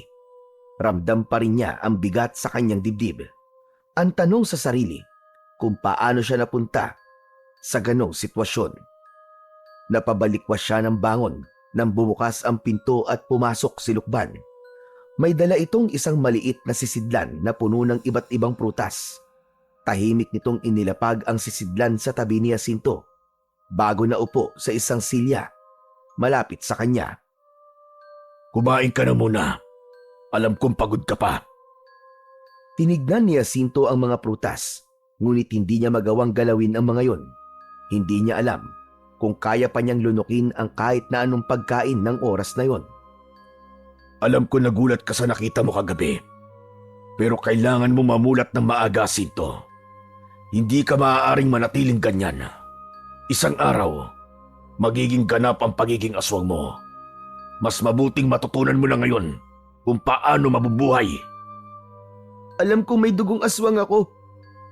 Pero hindi ko kailanman pinangarap na pumatay ng tao. Dahil minsan, naging tao rin ako. Hindi mo kayang takasan na nakatakda sa iyo, Jacinto. Yan ang wag na wag mong kalilimutan. Wala nang ibang sinabi si Lukban pagkatapos nun. Tumayo ito at lumabas ng kubo, kaya muling naging mag-isa si Jacinto. Muli siyang napatitig sa kawalan at inisip niya na hindi siya pababayaan ng Diyos. Naniniwala siya na may plano ang Panginoon sa kanya, kaya siya inilagay sa ganong uri ng sitwasyon. Nang makaramdam na ng gutom, ay kinain na ni Jacinto ang mga prutas na dala ni Lukban. Matapos kumain, ay lumabas siya sa kubo at naglakad-lakad hanggang sa makarating siya sa masukal na bahagi ng kagubatan. Sa sandaling yun, ay naisip niyang puntahan ang kanyang lola dahil mahigit 1 buwan na simula nang huli niya itong makita. Alam niyang delikado ang kanyang balak dahil kapag may ibang taong makakita sa kanya, ay sigurado siyang manganganib ang kanyang buhay. Pero hindi niya kayang tiisin pa ang pangungulila niya sa kanyang lola. Kaya nagpatuloy si Jacinto sa paglalakad patungo sa bahay nila. Makalipas ang halos 1 oras na paglalakad, ay narating na ni Jacinto ang kanilang kubo. Nakasarado ang pinto nun at wala siyang naririnig na anumang tunog mula sa loob. Bubuksan na sana niya ang pinto, pero naalala niya ang agimat na nakasabit sa itaas ng pintuan. Nagkaroon siya ng alinlangan dahil baka hindi siya makapasok dahil isa siyang aswang. Pero sa huli, sinubukan pa rin ni Jacinto na buksan ang pinto. Labis siyang natuwa nang nagawa niyang buksan ang pinto at makapasok siya sa loob ng kubo. Pinagmasdan ni Jacinto ang paligid ng kubo at nagtaka siya dahil wala ang agimat sa karaniwang kinalalagyan nun. Naputol ang pag-iisip niya nang biglang pumasok si Lola Rosalinda na may dalang isang basket ng mga gulay. Nang makita siya ng matanda, ay nabitiwan nito ang basket at mabilis siyang niyakap. Salamat sa Diyos! Buhay ka pa, Apo! Hindi makapagsalita si Jacinto. Naramdaman niya ang pag-agos ng luha sa kanyang mga mata habang yakap siya ng kanyang lola. Napagtanto niyang sa kabila ng lahat ng nangyari, naroon pa rin ang pagmamahal ng kanyang lola para sa kanya. Pagkatapos ng maigpit na yakapan, marahang hinawakan ni Lola Rosalinda ang mukha ni Jacinto. Kita sa mga mata nito ang pag-aalala at pangungulila sa kanya. Ano ba nangyari sa'yo, Apo? Sobra ako nag-alala sa'yo. Bagyang yumuko si Jacinto. Alam niyang hindi niya maaaring sabihin ang totoo sa kanyang lola dahil mas lalo lamang itong mag-aalala. May nakita po akong kubo sa gubat, Lola. Doon po muna ako tumira pansamantala. Marami naman po ako nakukuhang pagkain sa gubat kaya ayos lang po ako. Bumalik ka na rito sa bahay natin, Apo. Halos mamatay ako sa pag-aalala sa'yo. Hindi pa po pwede, Lola. Alam niyo pong papatayin po ako ng mga tao kapag nakita po nila ako. Malungkot na tumango si Lola Rosalinda. Alam ni Jacinto na napagtanto ng lola niya na may katotohanan ang sinabi niya. Sandaling natahimik ang dalawa bago nagtanong si Jacinto. Kumusta naman po kayo rito, Lola? Hindi po ba kayo pinag-iinitan ng mga tao? Ayos lang ako, Apo. Hindi naman ako pinag-iinitan ng mga tao. Tinulungan ako ni Ka Pablo na magpaliwanag sa kanila. Mabuti naman po pala kung ganon. Pero nasan na po yung agimat sa pinto natin? Inaalis ko yun tuwing umaga at ibinabalik ko na lamang tuwing gabi. Malakas kasi ang pakiramdam ko. Nababalik ka para kung sakali man bumalik ka nang wala ako rito, ay gusto ko makapasok ka rito sa bahay natin. Nanlambot si Jacinto sa narinig. Muling nangilid ang luha sa kanyang mga mata. Mas lalo niyang napatunayan na mahal talaga siya ng kanyang lola. Kahit ano pang nangyari sa kanya, hindi ito tumalikod sa kanya. Ngunit naisip ni Jacinto na kahit nais niyang makasama ng mas matagal si Lola Rosalinda, ay hindi na siya pwedeng magtagal roon. Masyadong delikado para sa kanilang dalawa kapag may ibang tao na makakakita sa kanya. Lola, aalis na po ako. Huwag ka munang umalis, Apo. At kung maaari, dito ka na lang. Itatago kita sa mga tao. Hindi na po ligtas para sa ating dalawa kung mananatili po ako rito, Lola. Pero pinapangako ko po, babalik din po ako sa normal. Babalik din po sa normal ang buhay natin. Babalik po tayo sa dati. Gagawa po ako ng paraan. Sa ngayon po, kailangan po muna natin mabuhay nang hindi magkasama. Wala nang nagawa si Lola Rosalinda nang tumalikod si Jacinto at nagsimulang tumakbo palayo. Hindi na nilingon ni Jacinto ang lola niya dahil alam niya na magiging dahilan pa yon para balikan niya ito. Nang makarating na siya sa loob ng gubat, ay doon na niya pinakawalan ang luha at hikbi na kanina pa niya pinipigilan habang nagpapaalam siya sa kanyang pinakamamahal na lola. Nang makarating na si Jacinto sa gitna ng kagubatan, ay agad siyang huminto sa tabi ng isang malaking puno upang magpahinga. Malalim ang kanyang paghinga at ramdam niya ang bigat sa kanyang dibdib. Inilagay niya ang isang kamay sa magaspang na balat ng puno habang nakayuko, habang habol ang kanyang hininga. Habang nakayuko, napansin niya ang isang kakaibang bagay sa lupa malapit sa kanyang paanan. Isang puting bato na malapad at makinis na may mga misteryosong simbolong nakaukit. Kumunot ang kanyang noo. Dahan-dahan niyang pinulot ang bato at marahang hinaplos ang mga ukit nun gamit ang kanyang daliri. Sa sandaling yun, isang malamig ngunit hindi nakakatakot na enerhiya ang gumapang sa kanyang katawan. Para bang may dumaloy na kakaibang puwersa mula sa bato patungo sa kanya. Napalunok siya at napatingin sa paligid. Hanggang isang puting liwanag ang lumitaw sa harapan ni Jacinto. Mula sa liwanag, nabuo ang isang babaeng nakalutang sa hangin. Nakasuot ito ng mahabang puting damit na ang laylayan ay tila sumasayaw sa hangin.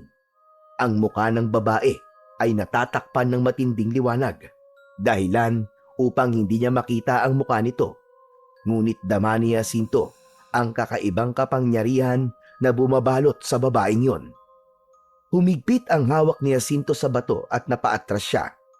Handa na siyang tumakbo palayo, ngunit bago pa siya makatakbo ay isang malamyos at mainhin na tinig ang pumigil sa kanya. Wala kang dapat ikatakot, Jacinto. Ako si Divana, ang diyosa ng kagubatang ito. Napatingin si Jacinto sa babaeng lumulutang sa harapan niya. Hindi pa rin siya makapaniwala sa kanyang nakikita. Anong kailangan niyo po sa akin?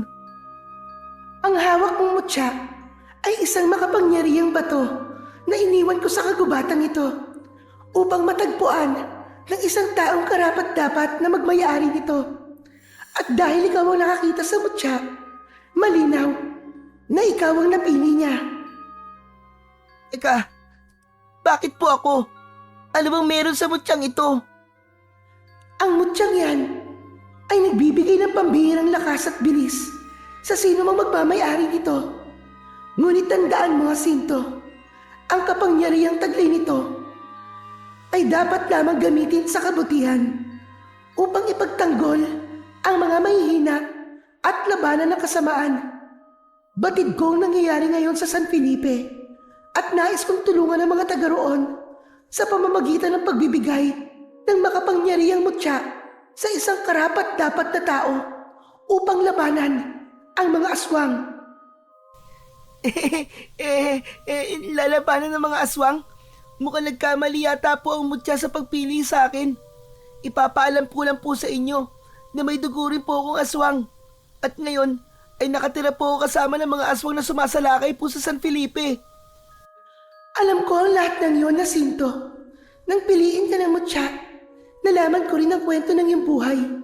Pero sa kabila ng dugong tumadaloy sa'yo, isang bagay ang hindi mo pa rin naiintindihan. Ikaw pa rin ang may kakayahang pumili kung sino at ano ang nais mong maging. Hindi ito maaaring diktahan ng kahit na sinong nasa paligid mo. Gamit ang mutyang yan, hindi mo lamang magagawang baguhin ang pagtingin sa'yo ng mga tao. Magagawa mo rin kontrolin ang iyong pagiging aswang. Wala nang gabing magiging alipin ka ng pagkauhaw mo sa dugo. Napasinghap si Jacinto. Tila nagustuhan na niya ang mga sinabi ni Divana.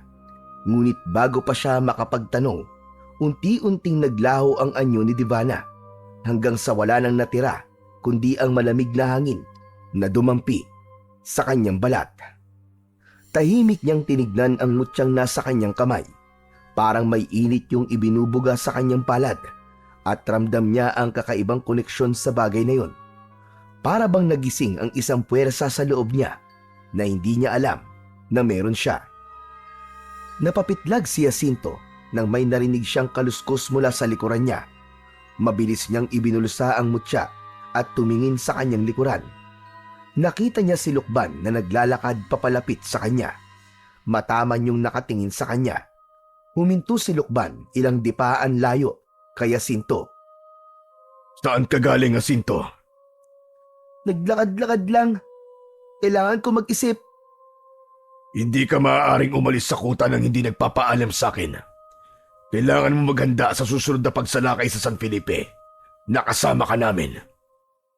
Hindi nagsalita si Jacinto. Nang ayain na siya ni Lukban na bumalik sa kuta, ay sumama siya rito. Hindi niya ipinaalam dito ang tungkol sa mutya at kay Divana. Naisip niya na baka ang mutya na ang pag-asa niya upang mapatunayan niya sa mga tao sa San Felipe na kahit aswang siya, ay hindi dapat matakot ang mga ito sa kanya. Simula nang mapunta kay Jacinto ang mutya, ay palihim siyang umaalis sa kuta upang subukan ang kapangyarihan nun. Sa gitna ng madilim at malawak na kagubatan, sinasanay niya ang kanyang katawan sa bagong lakas at bilis na binigay sa kanya ng mutya. Mula sa simpleng pagtakbo, napagtanto niyang kaya niyang gumalaw ng mas mabilis kaysa sa isang normal na tao kahit wala siya sa anyong aswang. Kapag ginamit naman niya ang kanyang buong lakas, kayang-kaya niyang patumbahin ang matitibay na puno ng isang suntok lamang. Ang kanyang pandama ay naging mas matalas. Nadarama na niya ang bawat paggalaw ng hangin at ingay sa paligid. Ngunit kung merong kapangyarihang taglay ang mutya na nais malaman ni Jacinto, yun ay ang kapangyarihan nitong kontrolin ang pagiging aswang niya. Yun nga lang, hindi pa niya yun masusubukan hanggang sa dumating ang sunod na pagbilog ng buwan. Isang gabi, habang nakasilip si Jacinto sa bintana ng kubo, ay nakita niya ang pag-alis ng mga aswang sa kuta. Alam niyang pupunta na naman ang mga yon sa San Felipe. Maya-maya, marahang bumukas ang pinto ng kanyang kubo at pumasok si Lukban. Tahimik itong lumapit sa kanya. Anong kailangan mo sa akin, Lukban? Hindi ka muna sasama sa amin ngayong gabi. Dito ka lang sa kuta. Hindi pa bilog ang buwan. Hindi ka pa magiging aswang. Anong gusto mong gawin ko habang wala kayo? Magbantay ka dito. Walang ibang aswang dito ngayon bukod sa'yo. Pero huwag ka mag-alala. Bihira namang may naliligaw sa kuta natin. Naiintindihan ko. Huwag ka mag-alala at hindi ako aalis dito sa kuta natin. At handa rin akong sumama sa inyo sa susunod na pagbilog ng buwan. Siguro nga ay kailangan ko nang tanggapin na ito na ang aking kapalaran, ang maging katulad nyo. Napangiti si Lukban at waring natuwa sa sinabi ni Jacinto. Mabuti kung ganon. O sige, aalis na kami. Tumalikod si Lukban at lumabas ng kubo. Nang tuluyan ng mag-isa si Jacinto sa kuta, ay inilabas niya ang mutya mula sa kanyang bulsa. Bahagya yung nagliwanag na para bang meron yung sariling buhay. Pinagmasdan niya yon at inisip ang kapangyarihang taglay ng mutya at kung paano niya yon magagamit. Alam ni Jacinto na hindi maaaring wala siyang gawin ng gabing yon. Dahil wala ang mga aswang sa kuta, yun na ang tamang pagkakataon upang simulan ang kanyang misyon. Gagamitin niya ang mutya upang ipagtanggol ang buong San Felipe laban sa mga halimaw. Ngunit napaisip siya kung paano niya yun magagawa nang hindi siya nakikilala ni Lukban at ng mga aswang. Mahigpit na hinawakan ni Jacinto ang mutya. Itinuon niya roon ang lahat ng lakas niya. Divana, kung naririnig mo ko, kailangan kita. Nagdaan ang ilang sandali bago bumalot ang malamig na siboy ng hangin sa paligid. Isang puting liwanag ang lumitaw sa harapan ni Jacinto at mula roon ay nabuo si Divana, ang diyosa ng kagubatan. Ano ang nais mong malaman, Jacinto? Gusto kong lumaban sa mga aswang sa San Felipe sa gabing ito. Alam kong patungo si Lukban sa San Felipe. Hindi ko kayang pabayaan ang mga tao ron. Pero natatakot ako. Hindi ko alam kung paano ko to gagawin nang hindi ako nakikilala ni Lukban. Wala kang dapat na ipag-alala, sapagkat ang mutyang yan ay ginawa upang labanan ng kasamaan. Wala ni isang aswang ang makakaalam kung sino ka. Sa kanilang paningin, isa kang nilalang na hindi nila matutukoy. Tanging ang mga taong nakakakilala lamang sa iyo ang makakakita ng iyong tunay na anyo. Napatingin si Jacinto sa mutya na sa sandaling yon ay kumikislap ng mas matindi. Huwag mo nang sayangin ang oras, Jacinto. Humayo ka na at simulan mo na ang iyong misyon. Maraming salamat po sa inyo, mahal na diwatang Divana. Unti-unting naglaho ang figura ng diyosa at muling naging mag-isa si Jacinto sa loob ng kubo. Mahigpit niyang hinawakan ng mutya at tumakbo palayo. Ang dilim ng kagubatan ay hindi na naging hadlang sa kanya. Sa gabing yun, hindi na si Jacinto ang takot na batang aswang dahil siya na ang magiging tagapagtanggol ng San Felipe laban kina Lukban. Matapos ang ilang minutong pagtakbo ni Jacinto, ay natanaw na niya sa wakas ang San Felipe. Agad siyang nagkubli sa ilalim ng isang punong malapit sa bukana ng bayan. Mula roon, Nakita niya ang lagim na hatid ng mga aswang. May isang lalaki na hinila mula sa kanyang bahay ng isang aswang habang ang kuko ng aswang ay nakatarak sa dibdib ng lalaki. May isang bata ang umiiyak habang pilit na pinoprotektahan ng nanay nito mula sa isa pang aswang. Meron ding isang matanda na bumagsak sa lupa habang hawak ang dugo ang bisig matapos itong lapain ng isa sa mga aswang. Hinigpitan ni Jacinto ang pagkakahawak niya sa mutya sa loob ng kanyang bulsa. Huminga siya ng malalim at pinahupa ang sariling kaba at muling itinuon ang paningin sa mga aswang. Isang matulis na kawayang nakasandal sa bakod ang naisipan niyang kunin. Mabilis siyang lumingalinga at sinuri ang paligid. Kinuha niya ang isang matulis na kawayan at lumabas na siya sa kanyang pinagtataguan. Nang may isang aswang na tatalon sa isang lalaki na may sugat sa braso, ay biglang sumulpot si Jacinto mula sa gilid at buong puwersang isinaksak ang matulis na kawayan sa tagiliran ng halimaw. Napasigaw yon at pumiglas, ngunit agad niyang itinulak ang kawayan kaya bumaon palalo yon sa laman ng aswang. Napaatras ang ibang aswang at nagulat sa pagdating ni Jacinto. Napansin ni Jacinto na wala sa mga aswang ang nakakakilala sa kanya, kaya napatunayan niyang totoo ang sinabi ni Devana.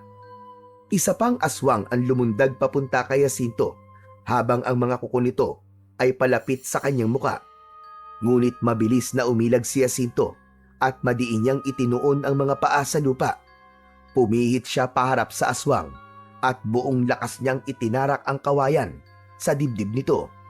Nang hugutin niya ang kawayan, ay agad yung bumagsak sa lupa at nangisay. Ilang mga aswang ang nagmistulang umatras. Naramdaman ni Jacinto ang takot ng mga yon sa kanya. Mabilis siyang tumakbo sa isang aswang at buong puwersang isinaksak niya ang dulo ng kawayan sa leeg nito. Dugo ang bumagsak ang aswang sa lupa. Naging sunod-sunod na ang mga aswang na napapabagsak ni Jacinto matapos yon. Bawat galaw niya ay mabilis at kalkulado. Ang kanyang katawan ay tila may sariling isip na gumagalaw ng may likas na liksi at lakas. Hanggang sa isang malakas na sigaw ang narinig ni Jacinto mula kay Lukban. Umatras na muna tayo! Atras! Agad na sumunod ang mga aswang. Mabilis na umatras ang mga yon. Ngunit si Lukban ay hindi pa rin umaalis sa kinatatayuan nito. Matalim ang mga matang nakatitig ito kay Jacinto. Nilabanan ni Jacinto ang tingin ni Lukban hanggang sa sumama na ito sa pag-alis kasama ng mga alagad nito.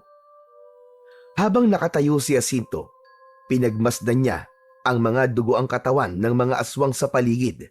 Maya-maya pa ay narinig niya ang isang pamilyar na boses. Jacinto! Jacinto, apo ko! Napalingon si Jacinto. Nakita niya ang kanyang lola na nakatayo sa hindi kalayuan. Nanginginig ito at may luha sa mga mata. Kasama nito si Ka Pablo na nakatulala at waring hindi makapaniwala sa nasaksiyan. Sa paligid, unti-unting lumalabas mula sa mga taguan ang mga tao. May pagkamangha sa mga mata ng mga yon habang nakatingin sa batang si Jacinto. Jacinto! Abay, ikaw nga! Paano mo nagawa lahat ng yon? Lalong bumigat ang pakiramdam ni Jacinto, lalo na nang marahang lumapit sa kanya si Lola Rosalinda na tila gusto siyang yakapin. Apo, Jacinto, halika. Umuwi ka na. Nag-init ang gilid ng mga mata ni Jacinto. Gusto niyang lumapit sa kanyang lola at gusto niya tong yakapin ng maigpit. Ngunit naalala niya si Lukban. Kailangan niyang makabalik sa kuta bago pa dumating doon si Lukban. Bago pa siya mahawakan ng kanyang lola, bigla siyang umatras at mabilis na tumakbo palayo. Jacinto, apo! Bumalik ka rito! Apo! Narinig ni Jacinto ang pagtawag ng kanyang lola, ngunit hindi siya maaaring huminto. Hindi pa sila maaaring magsama ng kanyang lola hanggang nabubuhay pa si Lukban. Sa isang iglap, nawala si Jacinto sa kadiliman ng gabi. Mabilis siyang tumakbo patungo sa kuta ng mga aswang. Pagdating ni Jacinto sa kuta ay tahimik ang buong paligid. Wala pa sina Lukban at ang iba pang mga aswang. Nagmamadali siyang nagtungo sa palikuran, dala ang matinding kaba sa dibdib. Agad siyang naghilamos ng tubig sa kanyang muka upang mawala ang bakas ng dugo na kumapit sa kanyang muka at ibang parte ng katawan. Habang abala sa paglilinis, bigla niyang naramdaman ang malamig na simoy ng hangin sa kanyang batok. Kasabay nun ay may presensya siyang naramdaman sa likuran niya. Napahinto siya at mabilis siyang napalingon. Nakita ni Jacinto si Lukban na nakatayo sa kanyang likuran. Matalim ang mga mata nito at tahimik na nakatingin sa kanya. Lukban, ikaw pala yan. Nakabalik na pala kayo. Ang bilis niyo naman bumalik. Kumusta ang pagsalakay niyo sa San Felipe? Ayoko munang pag-usapan na nangyari. Ganun ba? Walang problema. Bukas na lang natin pag-usapan. Bakit may dugo ka sa katawan mo? Saan mo nakuha yan? Naramdaman ni Jacinto ang panunuyo ng kanyang lalamunan, pero hindi siya nagpahalata. Itinago niya ang kaba sa pamamagitan ng pagtawa ng mahina. Nagsasanay ako para sa susunod na pagsalakay natin sa kabilugan ng buwan. Sinubukan ko manghuli ng hayop sa paligid. Tinitigan siya ni Lukban na para bang sinusuri nito kung nagsasabi siya ng totoo o hindi. Sa huli, hindi na ito nagsalita pa. Tumalikod ito at naglakad palayo. Tahimik na bumuntong hininga si Jacinto. Pakiramdam niya ay nabunutan siya ng malaking tinik sa dibdib dahil tiwala siya na hindi nahalata ni Lukban na nagsisinungaling siya rito. Kinaumagahan, maagang nagising si Jacinto. Lumabas siya ng kubo at hinayaang masayaran ng mainit na sikat ng araw ang kanyang balat. Nakaramdam siya ng panandali ang ginhawa at parang inalis nun ang nangyari nung nakaraang gabi. Nang igala niya ang paningin sa paligid, nakita niya si Lukban sa ilalim ng isang matandang puno habang tahimik na nakatanaw sa malayo. Naramdaman niya na may kung anong bumabagabag dito. Lumapit si Jacinto kay Lukban at tinabihan ito. Lukban, mukhang hindi naging maganda ang nangyari sa pagsalakay niyo kagabi sa San Felipe. Tama ba ako? Hindi talaga. Sa kauna-unahang pagkakataon, may naglakas ng loob na lumaban sa amin. Ha? Sino naman? Hindi ko alam. Hindi ko siya kilala. Pero ramdam ko na kilala ko siya. Hindi ko lang matukoy kung sino ang taong yon. Dahil sa sinabi ni Lukban, ay bahagyang bumilis ang pintig ng puso ni Jacinto. Sinikap niyang kumalma at ipagpatuloy ang kanilang usapan. Ano nang plano mo ngayon? Hindi pa rin tayo hihinto sa pagsalakay sa San Felipe. At sisiguraduhin kong malalaman ko kung sino ang taong yon. Kapag natukoy ko kung sino siya, ay ako mismo ang papatay sa kanya. Napalunok si Jacinto. Muling bumalik ang kaba sa kanyang dibdib. Ngunit mabilis din niyong nawala dahil alam niyang nasa kanya ang mutya ng Diyosa ng kagubatan. Alam niyang kaya niyang lumaban kahit si Lukban pa mismo ang makaharap niya. Kahit medyo gamay na ni Jacinto ang paggamit sa mutya, ay hindi pa rin siya huminto sa palihim niyang pagsasanay. Sa tuwing may pagkakataon, ay nagtutungo siya sa masukal na bahagi ng kagubatan kung saan sigurado siyang walang makakakita sa kanya. Hinayaan niyang dumaloy sa kanyang katawan ang enerhiyang nakapaloob sa mahiwagang mutya. Mabilis siyang kumilos sa pagitan ng mga puno at nagkunwari siyang may kalaban na aswang. Hinahasa niya ang kanyang kakayahang gamitin ang mga bagay sa kanyang paligid bilang sandata. Hawak ang isang matulis na kawayan. Buong puwersa niyang inihagis yon sa isang matandang puno at agad yung bumaon sa matigas na kahoy. Makalipas ang ilang sandali, ay biglang lumamig ang paligid. Kasabay ng paghampas ng hangin, ay isang liwanag ang lumitaw sa harapan ni Jacinto At mula roon ay lumitaw si Divana. May matamis na ngiti sa mga labi nito habang nakatingin kay Jacinto. Napakagandang laban ang ginawa mo kagabi, Jacinto. Labis ako natutuwa na ginagamit mo sa kabutihan ng mutsyang ibinigay ko sa'yo. Maraming salamat sa tiwala mo, Divana. Kung hindi dahil sa'yo, wala akong kakayahang ipagtanggol ang mga tao sa San Felipe mula kinalukban. Ngunit hindi pa rito nagtatapos ang laban mo, Jacinto. Nararamdaman ko na malapit nang magsagawa ng malakihang pagsalakay si Lukban at ang kanyang mga alagad sa San Felipe. Kailangan maganda ka. Kailangan mo nang tapusin ang kasamaan niya sa lalong madaling panahon. Pinapangako ko, mahal na Diyos ang Divana. Gagawin ko ang lahat upang tapusin si Lokban. Kapag wala na siya, makakabalik na ako sa aking lola at mapapatunayan ko sa buong San Felipe na hindi ako isang halimaw gaya ng iniisip nila. Ngumiti si Divana at marahang itinapat ang palad sa noo ni Jacinto. Nagbigay ito ng basbas bago tuluyang naglaho sa hangin. Sa pagkawala ni Divana ay naiwan kay Jacinto ang isang tiyak na layunin, ang tapusin ang kasamaan ni Lukban at muling mabawi ang buhay na ninakaw sa kanya ng pagkakataon. Sa mga sumunod na araw, nakita ni Jacinto na nagkakaroon ng pagpupulong si Lukban at ang iba pang mga aswang. Kahit hindi siya isinasama ni Lukban sa pagpupulong, ay palihim siyang nakikinig sa mga plano ng mga ito. Ayon kay Lukban, ay hihinto muna ang mga ito sa pagsalakay sa San Felipe. At sa pagsapit ng kabilugan ng buwan, ay doon na muling sasalakay sina Lukban upang makakuha ang mga ito ng dagdag na lakas mula sa buwan. Kasabay ng pagpaplano ni Lukban ay nagplano rin ng kanya si Jacinto. Naisip niya na kung magpapalakas ang mga aswang ay kailangan niyang maging masanda at mas malakas. Kaya naman, hindi siya huminto sa pagsasanay upang mas makabisa niya ang lakas at kapangyarihan ng mutya.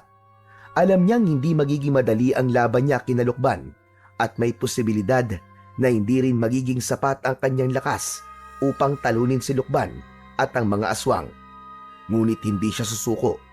Handa siyang gawin ang lahat at magsakripisyo para maprotektahan ang buong San Felipe. Isang umaga, nang makita ni Jacinto na umalis si Lukban kasama ang ilang alagad nito, ay tumakas si Jacinto sa kuta upang puntahan ang kanyang lola Rosalinda. Gamit ang kapangyarihan ng mutya, ay mabilis siyang nakarating sa kubo nila ng kanyang lola. Nakabukas ang pinto, kaya hindi na siya nagdalawang isip na pumasok. Nakita niya kagad si Lola Rosalinda na mag-isang kumakain ng agahan. Nagliwanag ang mukha nito nang makita siya. Tumayo ito at mahigpit siyang niyakap. Nang bahagya itong lumayo, ay walang tigil ang pag-agos ng luha sa magkabilaan nitong pisngi. Tinto, Apo. Salamat sa Diyos at umuwi ka na. Walang gabing hindi kita pinagdarasan sa Diyos na sana'y palagi kang ligtas.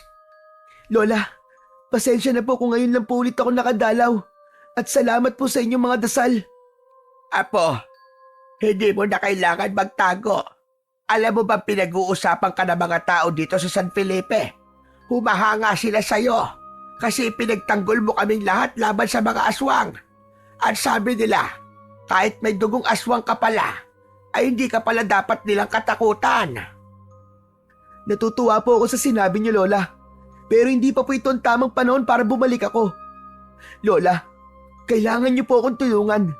Kung magtatagumpay ako, saka lang po ako makakabalik dito sa San Felipe. Bakit na po? Ano ang gusto mong gawin?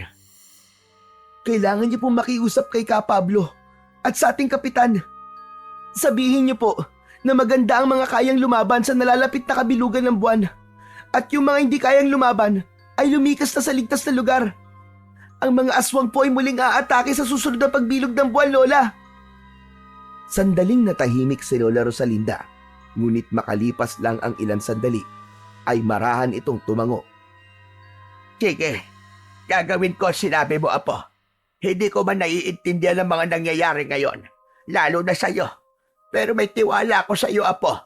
Wala akong ibang gusto kundi magtagumpay ka sa anumang binabalak mo. Salamat po, Lola. Salamat kasi hanggang ngayon ay hindi pa rin po kayo bumibitiw sa akin. Lola, kailangan ko na pong umalis. Apo, mag-iingat ka. Huwag mong pabayaan ang sarili mo. Nakangiting tumango si Jacinto at mabilis siyang lumabas ng bahay nila. Tumakbo siya pabalik sa kagubatan, dala ang pag-asa na magtatagumpay sila sa pakikipaglaban kina Lukban at sa mga alagad nitong aswang. Nang makarating na sa kagubatan si Jacinto, ay medyo binawasan niya ang bilis ng kanyang paglalakad. Matalim ang tingin niya sa paligid at tiniyak niya na walang sumusunod sa kanya. Malapit na siya sa kuta ng mga aswang nang biglang may humarang sa kanyang daraanan. Nagulat siya nang makita si Lukban na kasama ang dalawa pang alagad nito. Agad siyang huminto at umaktong normal. Jacinto, saan ka na naman galing? Hindi ka na naman nagpaalam. Naglakad-lakad lang. Kailangan ko rin kasi ng ehersisyo para lumakas ang katawan ko. Talaga? Wala ka bang ginagawang hindi ko alam? Wala, Lukban. Ano bang ibig mo sabihin? Matiim siyang tinitigan ni Lukban. Ilang saglit na katahimikan ang namagitan sa kanilang dalawa. Alam mo ba, Jacinto, simula nang may maglakas loob na lumaban sa akin, ay nagkaroon na ako ng duda sa mga nakapaligid sa akin. Kaya sa oras na malaman ko na isa sa mga alagad ko nagtataksil sa akin, ay hindi niyo magugustuhan ang gagawin ko.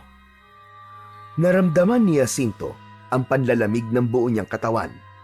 Tumibok ng mabilis ang puso niya, pero hindi niya ipinahalata kay Lukban ang kabang nararamdaman niya. Alam mong hindi ko magagawang traidorin ka, Lukban. Hindi ko malilimutan kung paano mo ako tinulungan. Galit ako sa mga tao ng San Felipe. Tulad mo. Gusto ko magiganti sa kanila. Mabuti kung ganon. Umuwi ka na. Ayokong pag-alagala ka rito sa gubat at baka may mga tao pang makakita sa'yo. Tumango si Jacinto at naglakad na siya palayo kina Lukban. Kahit ramdam niyang naniwala si Lukban sa mga sinabi niya, hindi pa rin nawala ang kaba niya. Lalo na't may hinala na si Lukban na maaaring isa sa mga alagad nito ang tumatraydor sa kanya. Sa mga sumunod na araw, naging mas maingat si Jacinto sa bawat kilos niya. Ipinakita niya kay Lukban at sa iba pang aswang na wala siyang tinatagong lihim. Lumahok siya sa mga pagpupulong, nakisama sa kanilang mga gawain, at pinanindigan niya ang galit na nararamdaman niya para sa mga tao ng San Felipe. Naramdaman niya na nawala ang paghihinala sa kanya ni Lukban, ngunit alam niyang hindi pa rin siya maaaring maging kampante. Sa kabila ng kanyang pagpapanggap, palihim pa rin siyang nagsasanay sa paggamit ng mutya. Tuwing may pagkakataon, ay sinasanay niya ang kanyang katawan at isipan at tinutuklas niya pa ang tunay na lakas ng mutya. Pinag-aralan niya kung paano yun gamitin ng mas mahusay at mas epektibo. Alam ni Jacinto na malapit na ang muling pagsalakay ng mga aswang sa San Felipe at kapag dumating ang araw na yon, ay kailangan niyang maging handa para ipagtanggol ang San Felipe at upang tuluyang wakasan ang kasamaan ni Lukban at ng mga alagad nito. Mabilis na lumipas ang mga araw at dahil sa pagsasanay ni Jacinto ay hindi niya na namalayan na mamayang gabi na pala ang kabilugan ng buwan. Nasa loob ng kubo niya si Jacinto ng umagang yon. Tahimik siyang nakaupo habang nag-iisip. Maya-maya pa ay biglang pumasok si Lukban na may seryosong ekspresyon sa muka. Tito, kabilugan na ng buwan mamayang gabi. Inaasahan kong kasama ka namin sa pagsalakay sa San Felipe. Gaya na ng pag-usapan natin noon. Wala kang dapat ipag-alala. Sasama ako, Lukban. At papatay na rin ako ng mga tao gaya ng gusto mo. Mabuti naman. Ganyang sagot ang inaasahan kong maririnig mula sa'yo. Pero Lukban, paano kung magpakita ulit yung sinasabi mo naglakas loob na labanan kayo? Anong gagawin natin? Isang malamig na ngiti ang lumitaw sa labi ni Lukban. Ako mismo ang haharap sa taong yun at papatayin ko siya. Sisiguraduhin ko na yun na magiging huling beses na guguluhin niya tayo. Kaya maganda ka, Jacinto. Mamayang gabi, ipakita mo sa akin na karapat dapat kang manatili sa ating grupo. Tumangulang si Jacinto bilang sagot. Matapos yun ay tumalikod na si Lukban at lumabas ng kubo. Nang wala na ito, ay nagpakawala ng malalim na paghinga si Jacinto. Alam niyang mamayang gabi na, magwawakas ang lahat at kailangan niyang siguraduhin ang kanyang tagumpay. Buong maghapon, nananatili si Jacinto sa loob ng kubo habang hinihintay ang paglipas ng oras. Ramdam niya ang bigat ng nalalapit na digmaan mamayang gabi. Sa kabila ng matagal niyang paghahanda, hindi niya maiwasang makaramdam ng kaba. Ang bawat pintig ng kanyang puso ay tila isang orasan na unti-unting bumibilis habang papalapit ang oras ng pagsalakay. Ipinikit ni Jacinto ang kanyang mga mata at maraang hinawakan ng mutya na nasa kanyang bulsa. Taimtim siyang nanalangin at umasang hindi siya bibiguin ng kapangyarihang ipinagkaloob sa kanya ng mutya. Alam niyang hindi magiging madali ang laban, lalo na't wala siyang kasiguraduhan kung makakaya niyang talunin si Lukban. Ngunit sa kabila ng kanyang pangamba, pinilit niyang patatagin ang kanyang loob. Kailangan niyang magtagumpay para sa buong San Felipe, para sa kanyang lola, at higit sa lahat, para sa sarili niyang kalayaan. Sumapit na ang oras ng pagsalakay ng mga aswang sa San Felipe. Mula sa loob ng kubo ay nakita ni Jacinto na nagtipon na ang mga aswang. Ang mga mata ng mga yon ay kumikislap sa dilim. Nakatayo sa harapan ng mga aswang si Lukban. Tahimik na lumabas ng kubo si Jacinto at lumapit siya kay Lukban. Napatingin si Lukban kay Jacinto habang bakas sa mukha nito ang pagtataka. Jacinto, bakit wala ka pa sa anyong aswang? Hindi sumagot si Jacinto. Pumikit siya at inutusan niya ang mutya na baguhin ng kanyang anyo. Sa isang iglap, dumaloy sa kanyang katawan ang isang hindi maipaliwanag na init. Nang dumilat siya, nakita niya na isa na siyang ganap na aswang.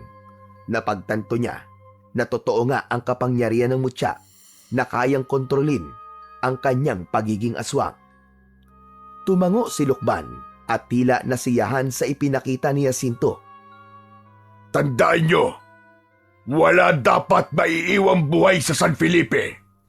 Papatayin natin ang lahat ng tao roon. Malakas na isinuntok ni Lukban ang kamao nito sa hangin at isang malakas na sigaw ang kumawala sa lalamunan nito. Doon na nagsimulang gumalaw ang mga aswang. Sabay-sabay at mabilis na tumakbo si Jacinto papunta sa San Felipe. Hindi nagtagal ay nakarating na si Jacinto sa San Felipe. Ngunit natigilan ang mga aswang nang mula sa dilim ay lumabas ang mga kalalakihan ng San Felipe at humarang sa kanilang daraanan. Ang iba ay may dalang sandata, gaya ng sibat, itak at sulo. Baka sa mukha ng mga ito ang tapang at ang determinasyon na ipaglaban ang kanilang bayan. Lihim na natuwa si Jacinto. Alam niyang ginawa ni Lola Rosalinda ang sinabi niya rito. Sigurado na akong may traidor sa grupo natin. Nakapagtataka na alam na mga taga rito na sasalakay tayo. Nag-aapoy sa galit ang boses ni Lukban habang tumingin ito sa mga alagad nito. Patayin silang lahat! Walang maiiwang buhay!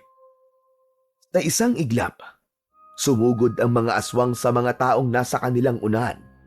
Sumalubong naman ang mga kalalakihan ng San Felipe. Hindi umatras ang mga yon at hindi nagpakita ng takot. Nagtagisan ang mga sandata ng mga tao laban sa matatalas na kuko ng mga halimaw. Ngunit sa gitna ng kaguluhan, hindi gumalaw si Jacinto. Hindi siya sumugod kasama ng mga aswang. Sa halip, Dahan-dahan siyang naglakad pabalik kay Lukban. Tumigil siya sa harapan nito habang ang kanyang mga mata ay matalim na nakatuon sa pinuno ng mga aswang. Napansin yun ni Lukban at agad nitong tinignan ng masama si Jacinto. Anong ginagawa mo, Jacinto? Tumulong ka sa pakikipaglaban. Ngunit hindi sumagot si Jacinto. Nanatili siyang nakatayo at hindi niya inalis ang tingin kay Lukban. Maya-maya pa ay isang nakakalokong ngiti ang sumilay sa labi ni Jacinto. Gusto mo bang malaman kung sino ang traidor sa grupo mo, Lukban? Naningkit ang mga mata ni Lukban sa kanyang narinig. Dahan-dahan itong lumapit kay Jacinto. Anong ibig mong sabihin? Ako ang traidor, Lukban! Ako ang traidor sa grupo mo! Isang mapait na ngiti ang lumitaw sa labi ni Jacinto. Mula sa kanyang mga palad, naramdaman niya ang init ng mutya sa loob ng kanyang katawan. Alam niyang yun na ang sandaling matagal niya nang hinihintay. Ipinikit ni Jacinto ang kanyang mga mata. Sa isang iglap, nawala ang kanyang malaaswang na anyo at bumalik siya sa pagiging tao. Namilog ang mga mata ni Lukban sa pagkabigla. Ikaw? Ikaw ang humadlang sa amin noon? Ikaw ang tumalo sa mga tauhan ko? Umalingaw-ngaw ang isang mabangis na alulong mula kay Lukban na senyales ng matindi nitong galit. Sa isang kisap mata, mabilis itong sumugod. Napaatras si Jacinto pero nagawa niyang salagin ang unang atake ni Lukban. Agad na sumunod ang isang mabigat na sipa mula kay Lukban, dahilan para mapaatras si Jacinto ng ilang metro. Duwag ka! Traidor ka! Oo, traidor ako! Pero hindi ako duwag. Naging matalino lang ako sa pagpapabagsak sa'yo! Muling umatake si Lukban ng mas mabilis at marahas. Hindi naman nagpatinag si Jacinto. Inilagan niya ang mga pagkalmot ni Lukban at gumanti siya ng isang napakalakas na suntok na tumama sa tagiliran ni Lukban. Ngunit tila hindi man lang ito nasaktan. Mabilis nitong sinunggaban si Jacinto sa balikat at itinapon niya sa lupa. Napangiwi si Jacinto ng dahil sa sakit, pero hindi yun naging dahilan para sumuko siya sa kanilang laban. Mabilis siyang bumangon at sinipa si Lukban sa dibdib, at sa pagkakataong yun ay ito naman ang napaatras. Mula sa hindi kalayuan, biglang narinig ni Jacinto ang tinig ng kanyang lola. Jacinto, apa! Saluhin mo tong itak! Napalingon si Jacinto kay Lola Rosalinda at sa isang iglap ay may lumipad na isang matalim na bagay patungo sa kanya. Agad niya yung sinalo. Maigpit niyang hinawakan ng itak at muling hinarap si Lukban. Nag-aapoy sa galit si Lukban nang makita si Lola Rosalinda. Bigla itong tumakbo papunta kay Lola Rosalinda. Sa tulong naman ng mutya, ay mabilis na naiharang ni Jacinto ang sarili sa kanyang lola bago pa ito malapitan ni Lukban. Napahinto si Lukban at nagtama ang kanilang mga mata na parehas na nag-aapoy dahil sa labis na pagkapuot. Hindi ko papayagang saktan ng kahit na sinong aswang ang lola ko! Nagngit-ngit si Lukban sa galit at muling sumugod. Dito na nagsimula ang tunay na sagupuan ng dalawa. Matinding pag-iwas, pagsalakay at pagdepensa ang ginawa ni Jacinto gamit ang itak. Mabilis si Lukban, ngunit mas mabilis si Jacinto dahil sa kapangyarihan ng mutya. Nagsalubong ang matatalas na kuko ni Lukban at ang matibay na itak ni Jacinto. Ilang beses sinubukan ni Lukban na pabagsakin si Jacinto, ngunit maliksi talaga si Jacinto at matagumpay niyang naiiwasan lahat ng pag-atake ni Lukban. Isang malakas na taga ng itak ang ginawa ni Jacinto na dumiretso sa balikat ni Lukban. Napasigaw ito ng dahil sa sakit at umatras ng bahagya. Ngunit hindi pa rin ito bumagsak. Sa halip ay mas lalo itong nagalit. Isa kang traidor, Jacinto! Isa kang taksil sa sarili mong lahi! Oo, kalahi niyo ako! Pero kailanman ay hindi ako magiging halimaw na pumapatay ng mga tao katulad nyo! Sa isang mabilis na galaw, ginamit ni Jacinto ang natitirang lakas ng mutya at lumundag sa ere. Hinawakan niya ng dalawa niyang kamay ang itak habang mabilis siyang bumubulusok papunta kay Lukban. Sa bilis niya ay hindi na nagawang makaiwas ni Lukban nang bumaon sa leeg nito ang talim ng itak. Isang malakas na sigaw ang lumabas mula sa bibig ng pinuno ng mga aswang na si Lukban bago tuluyang naputol ang ulo nito. Sabay na bumagsak sa lupa ang katawan at ang pugot nitong ulo. Napansin ni Jacinto na nagdulot ng matinding takot sa mga natirang aswang ang pagkamatay ng pinuno nila.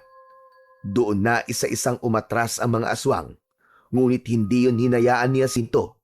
Sa taglay niyang bilis at tapang, mabilis niyang hinabol ang mga tumatakas na aswang at gamit ang kanyang dugoang itak ay isa-isa niyang pinaslang ang mga yon. Dahil sa nakita ng mga kalalakihan ang tapang ni Jacinto, ay lalong lumakas ang loob ng mga ito. Naging madugo ang digmaan ng mga tao laban sa mga aswang.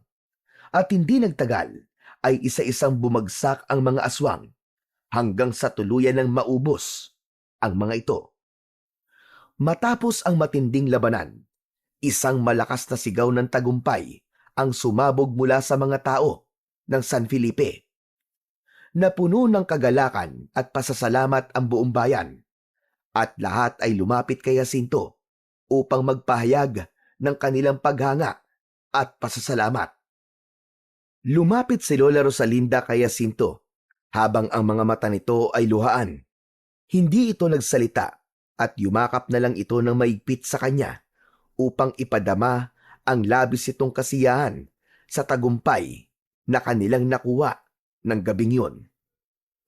Makalipas ang ilang araw, ay unti-unting bumalik ang katahimikan sa buong San Felipe. Wala nang takot sa mga mata ng mga tao tuwing nakikita ng mga ito si Jacinto sa kalsada. Malaya na siyang nakikipagsalamuha sa ibang mga bata at sa ibang mga tao dahil alam na ng lahat na kahit na may dugong aswang siya ay mabuti ang kanyang puso at hindi siya dapat katakutan. Isang umaga, dinala ni Lola Rosalinda si Jacinto sa ilog na nasa dulo ng San Felipe upang magpiknik. Ang malinaw na tubig ay kumikislap sa ilalim ng sikat ng araw at ang mayayabong na puno ay nagbibigay ng lilim sa kanilang inuupuan. Napakasaya ko, Apo. Malaya ka na mula sa takot at galit ng mga tao. Hindi mo na kailangan magtago tuwing kabilugan ng buwan. Masaya rin po ako, Lola. Sa unang pagkakataon po, hindi ko na po kailangan mag-alala na baka ituring akong isang halimaw. Napakasarap po sa pakiramdam. Natanggapin ako ng buong puso ng lahat ng tao na nasa paligid ko. Ngunit hanggang ngayon, Apo, ay hindi ko pa rin lubos maunawaan kung paano ka naging napakalakas at napakabilis nung lumaban ka kay Lukban. Baka pwede mong sabihin sa akin ngayon kung paano yun nangyari, Apo. Sa pagkakataon na yon, inilabas ni Jacinto ang mutya mula sa kanyang bulsa. Napatingin si Lola Rosalinda sa mutya na may halong pagtataka. Ito po, Lola. Ito po ang nagbigay sa akin ng lakas. Natagpuan ko po ito noon sa kagubatan. Pagmamay-ari po ito ng Diyosa ng kagubatan na si Divana. Ang sabi po niya, iniwanan niya po ito sa gubat upang matagpuan ng taong karapat-dapat na magmamay-ari nito. Ito rin po ang dahilan kung bakit po nakokontrol ko na ang pagiging aswang ko, Lola. Isang kakaibang biyaya ang napunta sa iyo, Apo. Ngunit tandaan mo, ang tunay na lakas ay hindi lamang nagmumula sa kapangyarihan, kundi sa tapang at kabutiang loob na meron ka. Ngumiti si Jacinto at mahigpit na hinawakan ang mutya. Alam niyang hindi lang ang mutya ang dahilan ng kanilang tagumpay, kundi pati na rin ang pagmamahal ng kanyang lola para sa kanya.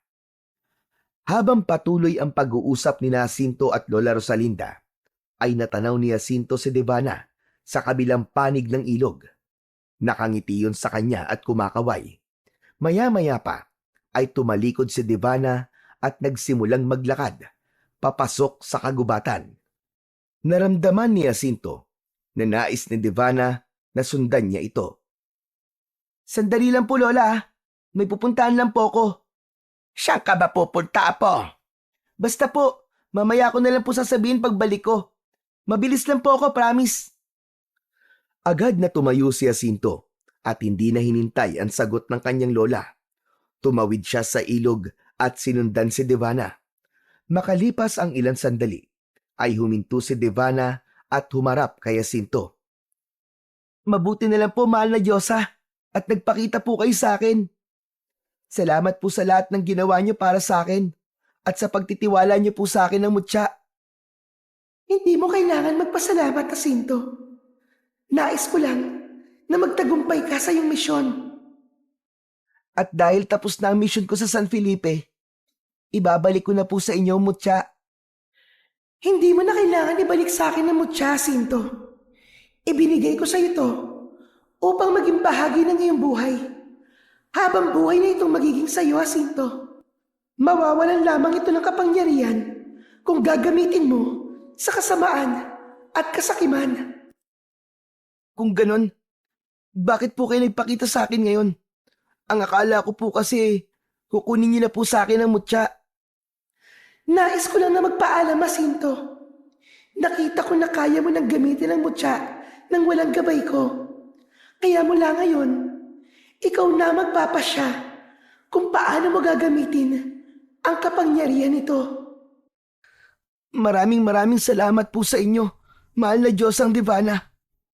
Nangangako po ako na sa kabutihan ko lamang po gagamitin ang mutya. Hindi ko po kayo makakalimutan. Maraming salamat din sa iyo, Jacinto. Sana'y maging handa ka palagi sa mga darating pang pagsubok sa iyong buhay at sa buong San Felipe. Paalam na, Jacinto. Paalam. Matapos yun, ay unti-unti nang naglaho si Devana. Napangiti si Jacinto dahil ang buong akala niya ay mawawala na sa kanya ang mutya. Masaya siyang bumalik sa kinaroroonan ni Lola Rosalinda na bitbit ang lakas ng mutya at ang aral na itinuro nito sa kanya. Makalipas ang ilang araw, ay itinuloy ni Ka Pablo ang ritual upang alisin ang dugong aswang na nananalaytay sa ugat ni Jacinto. Naging matagumpay ang ritual, kaya naman ganun na lamang ang pasasalamat ni Jacinto at Lola Rosalinda sa matandang albularyo.